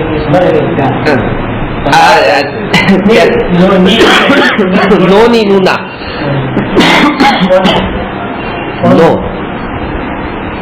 નો ની નું અને ના આ ચાર થી આપણે ને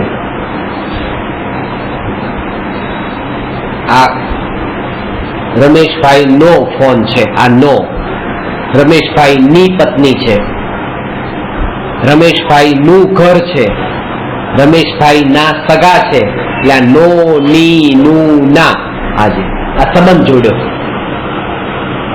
સંબંધ હોતો નથી એટલા માટે સંબંધ નામનું કારણ. હવે કે છે સ્વભાવને પામેલો આત્મા સર્વજ્ઞ અને સર્વલોકના અધિપતિઓથી પૂજિત સ્વયમેવ થયો હોવાથી સ્વયંભૂ છે.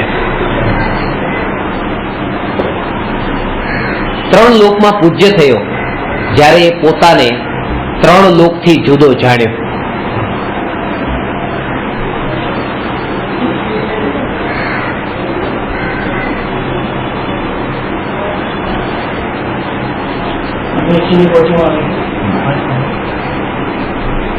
જેટલા તમે કોઈ વ્યક્તિના સંપર્કમાં આવે વ્યક્તિ બોલતી નથી તમારી સાથે ત્યાં સુધી તમને એની ઘણી ઘણી ઘણી મહિમા વાત કરવાનું ચાલુ કર્યું, હસી મજાક ને ચાલુ કર્યું એટલે તમને એમ લાગે ચલો તો આપણા જેવા જ છે.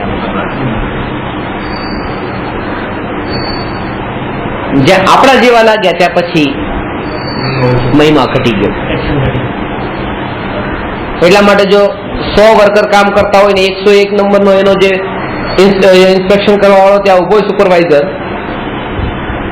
હવે 100 જણા કામ કરે છે, હવે એને એમ લાગે કે 100 કામ કરે દાવડ ઉતાવળ છે તો હું પણ સાથે લાગી જાઉં, ફટાફટ એક માણસ કોઈ કામ વધારે થશે ને એ વધારે નહીં થાય, એ અડધું કામ થઈ જશે 50 માણસ જેટલું. કારણ કે આ 100 અત્યારે ફટાફટ કરે છે કારણ કે કોઈ ઉપર છે, હવે આવી લાગી જાય તો બધાને એમ થાય કે આ તો આપણા જેવો છે, કોઈ છે જ નહીં, ચલો ઢીલા પડી જાવ. એવું બી થાય છે કે પેટ પોતે એમાં કામમાં લાગી જાય ત્યારે બીજા લોકોને વધારે એ લાગે છે પેટ બી કરે છે તો આપણે કરી જાય. એવા સમજદાર આ કાળમાં બહુ ઓછા મળશે કે કંપની એનો ઓર્ડર હતો એ આ રીતે લાગી જતો વધારે સારું ત્યારે એવું બી થાય ચેક કરે ને આપણે કહી દે શિક્ષા વર્ગ માટે થોડીક વાર 5 મિનિટ થોડું ઉભો રહી ઉત્સાહ વધે. બેંકમાં મેનેજર બેઠો હોય તો વર્કર તો આમ જ કામ કરે, ત્યાંના સ્ટાફ તો એમ જ કામ કરશે, મેનેજર દેખાડે છે. કામ કરવાની જે ઈચ્છા અંદરની છે ને બધી ભરેલી છે, પોપટનું જોતું હોય તો કોણ મહેનત કરે છે દિમાગમાં. 3 લોકથી જુદો પડ્યો તો 3 લોકમાં પૂજ્ય થયો. જે અનુત્પન્ન હોય તે સ્વયંભૂ હોય અને જે સ્વયંભૂ હોય તે સ્વતઃ સિદ્ધ સ્વયં સિદ્ધ હોય. સ્વયંભૂ છે, કોના કારણે નથી. આ લોક સ્વયંભૂ છે, લોકમાં રહેલા સમસ્ત દ્રવ્યો સ્વયંભૂ છે. એટલે આ લોક શેષ નાગની ફેણ પર કે ગાયના શિંગડા પર ટકેલું છે એમ નથી. જગત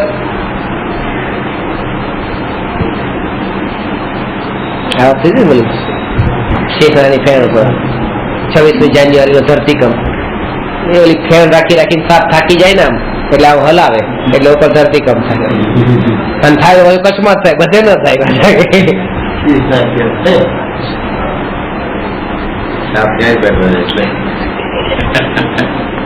આટલો મજબૂત સાથે આટલો 14 રાજનો ભાગ નમી જાય. નાગ એને તો બહુ મહિમા એટલે કે એને પૂજા કહે છે, પૂજા કરવાનું, નાગની પૂજા બહુ કરવાની. શુદ્ધાત્માની પ્રાપ્તિ માટે આ જીવ બાહ્ય સામગ્રીની આકાંક્ષા વડે વ્યર્થ જ દુઃખી થઈ રહ્યો છે.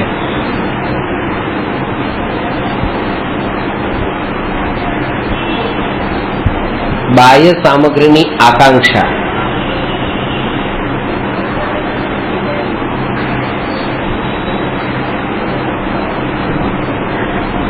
સંસ્કારમાં વણાયેલું છે એટલા માટે, જન્મજાત છે એટલા માટે છૂટવું મુશ્કેલ છે.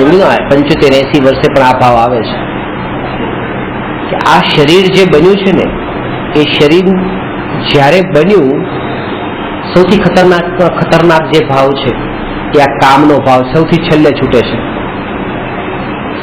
કારણ કે આની જે રચના થઈ છે ને, એ રચના એ ભાવથી થઈ છે, એટલે એ ભાવ આના અંદરથી છૂટવો બહુ મુશ્કેલ છે. માતા પિતાના કામ વિકારના ભાવથી એ જ ભાવ હતો, જયારે કોઈ ક્રોધનો ભાવ નતો, માનનો ભાવ નહીં, માયાનો, કામનો ભાવ, કામના ભાવથી જ આ જન્મ્યું. અને એ ભાવ જન્મજાતાના અંદર ભરાયેલો, અને એ ભાવ છૂટવો બહુ મુશ્કેલ. સૌથી છેલ્લે વેદ સંજ્ઞા 10મા ગુણસ્થાનના અંતે છેલ્લે છૂટે છે. હા, આ વેદ, ત્રિવેદ, નપુંસક વેદ ને પુરુષ વેદના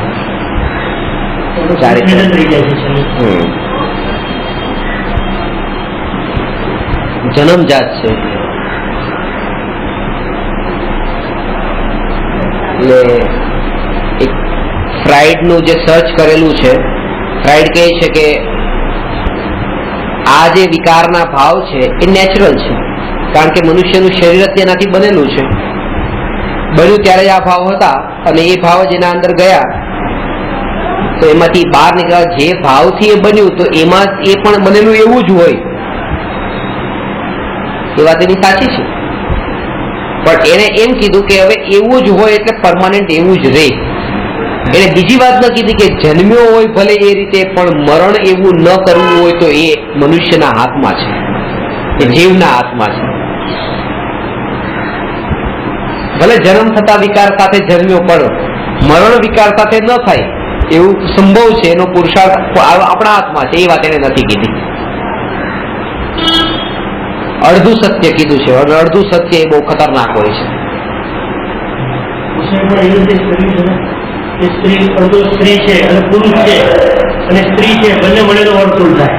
હા, બંનેના ભાવો મળેલો વર્તુળ. હા, પાપ થઈ ગયું.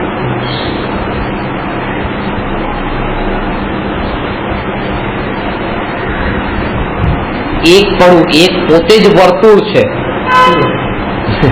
પરિપૂર્ણ છે, એની બહાર ગયો નથી.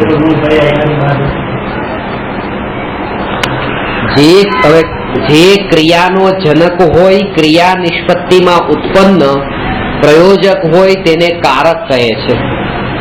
કારકો 6 છે.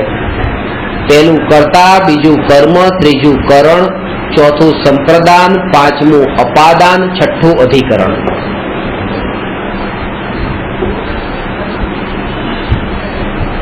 જે સ્વતંત્રપણે કરે તે કર્તા છે. કર્તા જેને કરે તે કર્મ છે.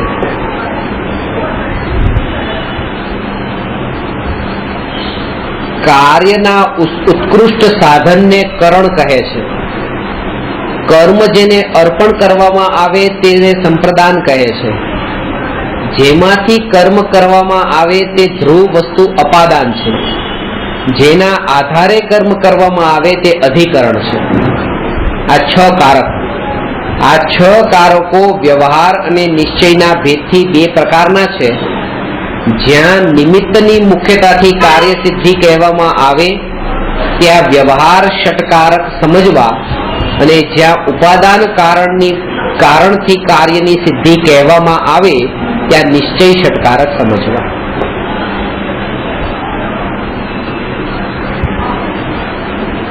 હવે આ 6 કારકને સમજો. કુંભારે માટલું બનાવ્યું, ચાક વડે માટલું બનાવ્યું, ચાક ને દંડ ને વગેરે ના વડે માટલું બનાવ્યું. ગ્રાહક માટે માટલું બનાવ્યું, ટોપલામાંથી માટી કાઢીને માટલું બનાવ્યું, અને જમીન પર માટલું બનાવ્યું. આ 6 કારક થયા. કુંભારે માટલું બનાવ્યું. જ્યારે હું આખું વાક્ય બોલું છું, કુંભારે માટલાને ચાક વડે ગ્રાહક માટે ટોપલામાંથી માટી કાઢીને જમીન પર માટલું બનાવ્યું ત્યારે આમાં 6 કારક આવી ગયા. કુંભારે આ કર્તા, માટલાને બનાવ્યું એટલે કર્મ, ચાક વડે બનાવ્યું, ચાક દંડ વગેરે ખીલી વગેરે જે બધું એમાં છે એના વડે એ દોરી વગેરે એ કરણ. ગ્રાહક માટે માટલું બનાવ્યું, આ માટે સંપ્રદાન, અને ટોપલામાંથી માટી કાઢીને ટોપલામાંથી એનો અર્થ થયો અપાદાન. અને જમીન પર ક્યાં, કોના સપોર્ટ પર, જમીન પર, તો એને કહેવાય અધિકરણ. આ વ્યવહારની વાત છે. વ્યવહાર ષટકારકમાં 6 કારક જુદા જુદા હોય. આ બાજુ કુંભાર, તો અહીંયા માટી, તો અહીંયા ચાક, અહીંયા ગ્રાહક, અહીંયા ટોપલો અને અહીંયા જમીન. નિશ્ચય ષટકારક એ છે, હકીકત એ છે કે માટીએ માટલાને બનાવ્યું છે, માટી વડે માટલાને બનાવ્યું છે, માટી માટે જ માટલાને બનાવ્યું છે, માટીમાંથી જ માટલું બન્યું છે, અને માટી પર જ માટલું બન્યું છે, એની બહાર ક્યાંય નથી બન્યું. 6 નિશ્ચય ષટકારકમાં માટી એ જ એક જ છે, એમાં અલગ અલગ કઈ નથી. જે અભેદ છે તે નિશ્ચય છે, ને જ્યાં ભેદ છે ત્યાં વ્યવહાર છે. આ જ વાતને આત્મા પર ઘટિત કરીએ કે આત્માનો અનુભવ થાય, સમ્યક દર્શન થયું, તો આત્મા એ જેમ એમ કીધું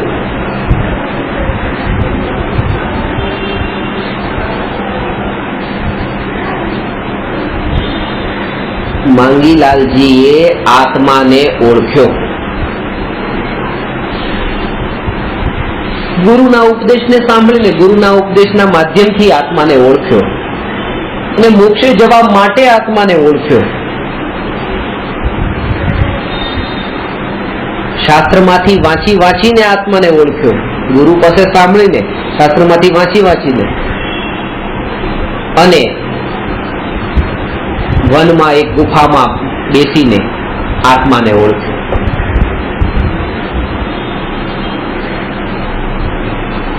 તો આમાં કર્તા અલગ છે, કર્મ અલગ છે, કરણ પણ અલગ, સંપ્રદાન અલગ, અપાદાન અલગ ને અધિકરણ અલગ. હકીકત શું છે? નિશ્ચયથી શું છે? નિશ્ચયથી આ આત્માએ આત્માને, આત્મા વડે, આત્મા માટે, આત્મામાંથી જ, આત્મામાં રહીને જ આત્માને ઓળખે છે.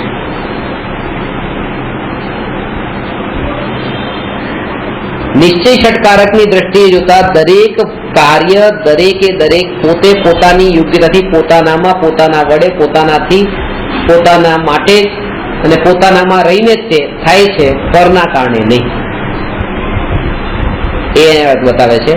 આત્મા એ આત્મા વડે, આત્મા માટે, આત્મામાં, આત્માને અનુભવ્યો. અહીં આત્માનુભૂતિ રૂપી કાર્ય માટે 6 કારક આત્મા પર ઘટિત થાય છે. તેથી એમ સમજવું કે આત્માનુભૂતિ સ્વતંત્ર, સ્વાધીન તથા પર નિરપેક્ષ છે. અત્યારે પણ થઈ શકે છે, કારણ કે એમાં કોઈ પર વચ્ચે નથી.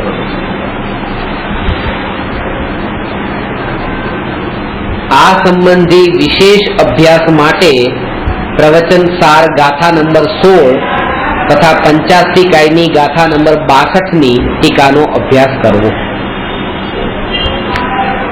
આ રીતે ષટકારકના સ્વરૂપ પર ચર્ચા કરી. હવે આનાથી સંબંધિત એક પ્રશ્ન છે, 276મો પ્રશ્ન છે, જે નાનો છે એ પણ લઈ લો, એટલે આ ટોપિક આપણો ષટકારકનો આજે થાય. નિશ્ચય અને વ્યવહાર ષટકારકને કેવી રીતે ઘટિત કરવા જોઈએ? આ નિશ્ચય વ્યવહાર આવ્યો, ત્યાં એમ કહેવાનું કે મને જ્ઞાન મળ્યું મારી યોગ્યતાથી, મારા પુરુષાર્થથી, મારી મહેનતથી, ને ક્યાં એમ કહેવાનું ગુરુજી આપનો ઘણો ઉપકાર કે આપના થકી મને જ્ઞાન મળ્યું. જ્ઞાન કોના કારણે મળે છે? ગુરુથી મળે છે કે શિષ્યની યોગ્યતાથી જ્ઞાન મળે છે? હા, જ્ઞાનથી જ્ઞાન થાય છે, ગુરુથી જ્ઞાન થતું નથી. આ વાત ગુરુના મોઢે કહેવાની કે ગુરુ આપનાથી જ્ઞાન થયું નથી, મારાથી જ્ઞાન થયું છે. બહાર વયો જાય. એકલો જ્ઞાન કર. વ્યવહારની ભાષા એવી હોય, વિવેક અને વિનયની ભાષા એવી હોય, ગુરુજી આપનો જ ઘણો ઉપકાર, આપના થકી જ્ઞાન થયું, આપ ન તો જ્ઞાન કેવી રીતે થાત? હું તો એકલો અત્યાર સુધી ભટક્યો, આટલું આથડ્યો, ઘણી જગ્યાએ ફરી આવ્યો, આપ નતા મળ્યા, આપનો ઉપકાર. પણ અંદરમાં માન્યતા હોય કે આપનું નહીં, આ મારો કાળ પાકી ગયો છે, એ ભાઈ બોલવાનું નહીં, એ માનવાનું. નિશ્ચયની વાતને માનવાની ને વ્યવહારની વાતને બોલવાની. પછી બોલવા પછી તમે આર્ટિફિશિયલ ન હોય એટલે એમ કરે કે હા વો કરો આપતા ખોટું ખોટું નહીં, પાછું અંદરથી અહોભાવ પણ એવો ઉમડે.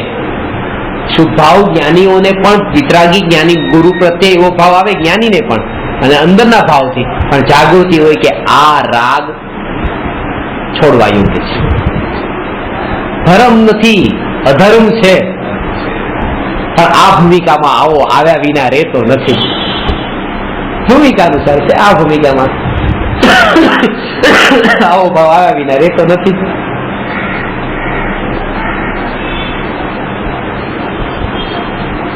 એક કોઈ મને પ્રશ્ન પૂછ્યો કે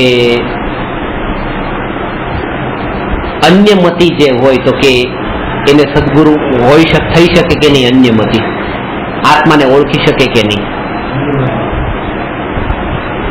એમાં જૈન મત લખ્યું છે, તો જૈન મત સિવાયના બાકીના મત પછી બધા ખોટા, તો એ બધા મતને માનવા વાળા ખોટા, તો એને આત્મા ન મળે? વાત એટલી છે.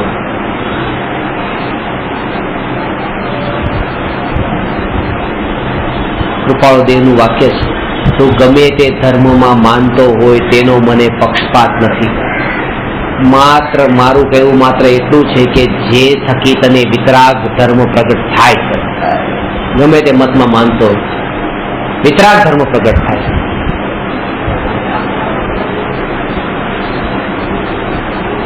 ગમે તેમાં માનતા હોય,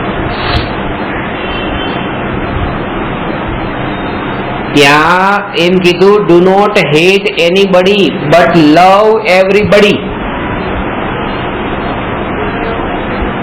બસ પ્રેમ કરો, રાગ કરો, વાત્સલ્ય હોવું જોઈએ, પણ એને ઉપાદેય બતાવ્યો એટલે એ ગુરુ નથી, એ જ્ઞાની નથી. આ ભજનો તમે જો, કબીરના પદ, મીરાના ભજનો, અખાના પદ, એમ લાગે કેટલું રહસ્ય, કેવું કેવું ગુરુ પ્રત્યેનો કેટલો મહિમા ભાવ, કેટલો અહોભાવ. હવે એને અજ્ઞાની કેવી રીતે કહેવાય? તો કહે છે કે એ જે ભાવ ગુરુ પ્રત્યેનો હતો, એ રાગના ભાવને જો એ જીવ, હું નથી કહેતો જ્ઞાની અજ્ઞાની, મને નથી ખબર, માત્ર કેવું એટલું કે જો એ જીવ આવા રાગના ભાવને હિંસા ન માનતા હોય તો એ જ્ઞાની નથી. જે આ રાગના ભાવને પણ હિંસા માને અને વિતરાગ ભાવને જ અહિંસા માને, એને જ ધર્મ માને, અને આવો રાગના ભાવને પણ અધર્મ માને, તો એ જ્ઞાની છે. એ કોઈ પણ હોય, પછી એનો પક્ષપાત નથી. પણ આ વાત ખાસ છે. શ્રીમદની ભક્તિમાં નીચે વાત જ આવે છે, બીજી કોઈ વાત. હા, ભક્તિથી એની ભક્તિમાં પણ પોતાની આત્માની એ જ બોલન થાય છે. ભક્તિ અને માયા,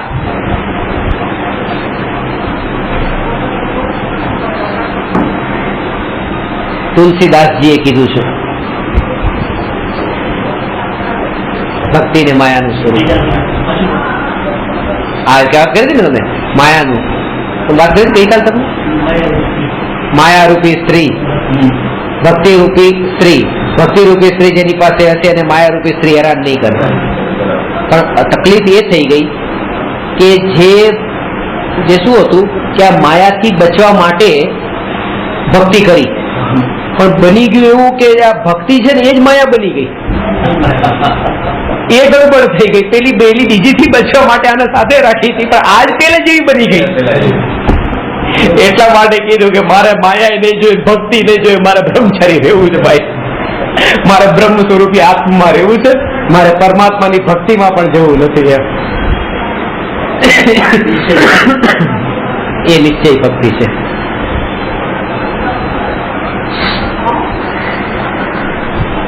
નિશ્ચય ષટકારકમાં નિશ્ચય તથા વ્યવહાર ષટકારક પ્રયોજનભૂત કાર્ય પર જ ઘટિત કરવા જોઈએ. એ તો બધી જગ્યાએ ઘટિત કરવા નથી જવાના. આની યોગ્યતા આની હતી, આની જ્યાં આપણે ફસાવાના ચાન્સ હોય ત્યાં ઘટિત કરીને બહાર નીકળી જવાનું. બાકી એનું ડિટેલમાં સ્ટડી કરવાનું જ જવાનું. નિશ્ચય ષટકારકમાં ઉપાદાન કારણની મુખ્યતા હોય છે, તેથી તે શ્રદ્ધાનો વિષય છે. વ્યવહાર ષટકારકમાં નિમિત્ત કારણની મુખ્યતા હોય છે, તેથી તે કથનનો વિષય હોય છે. એક માનવાનું છે, એક બોલવાનું છે. લોક વ્યવહારમાં વ્યવહાર ષટકારકને ઘટિત કરવા તથા સાધના માર્ગમાં નિશ્ચય ષટકારક ઘટિત કરવા. લોક વ્યવહાર આ બંનેને બેલેન્સ કરીને ચાલવું એટલે તલવારની ધાર પર ચાલવા જેવું છે કે લોક વ્યવહારમાં પેલા વ્યવહારના શબ્દ નીકળે અને અંદર માનવામાં પાછા ક્યાંય પણ એ વ્યવહારના શબ્દ ન આવે. બેમાં ક્યાંય ભૂલ ન થાય. નિશ્ચય ષટકારક વાસ્તવિક કારક છે તેમ વિચારીને પ્રત્યેક દ્રવ્યની સ્વતંત્ર પરિણતિનો નિર્ણય કરવો જોઈએ. દ્રવ્યની સ્વતંત્ર પરિણતિનો નિર્ણય કરવાથી જ ભેદ જ્ઞાન રૂપ જ્યોતિ પ્રગટ થાય છે. અજ્ઞાન અંધકાર સમાન છે, જ્ઞાન પ્રકાશ સમાન છે. પ્રકાશમાં બધા પદાર્થો સ્વતંત્ર પોતપોતે જુદા જુદા જુદા જુદા જણાશે. જ્યારે એ જ્ઞાનનો પ્રકાશ, જ્ઞાનની જ્યોતિ પ્રગટ થશે ત્યારે આ રીતે દરેકે દરેક દ્રવ્ય સ્વતંત્ર છે, દરેક દ્રવ્યના ગુણ સ્વતંત્ર છે, દરેક દ્રવ્યની પર્યાય સ્વતંત્ર છે.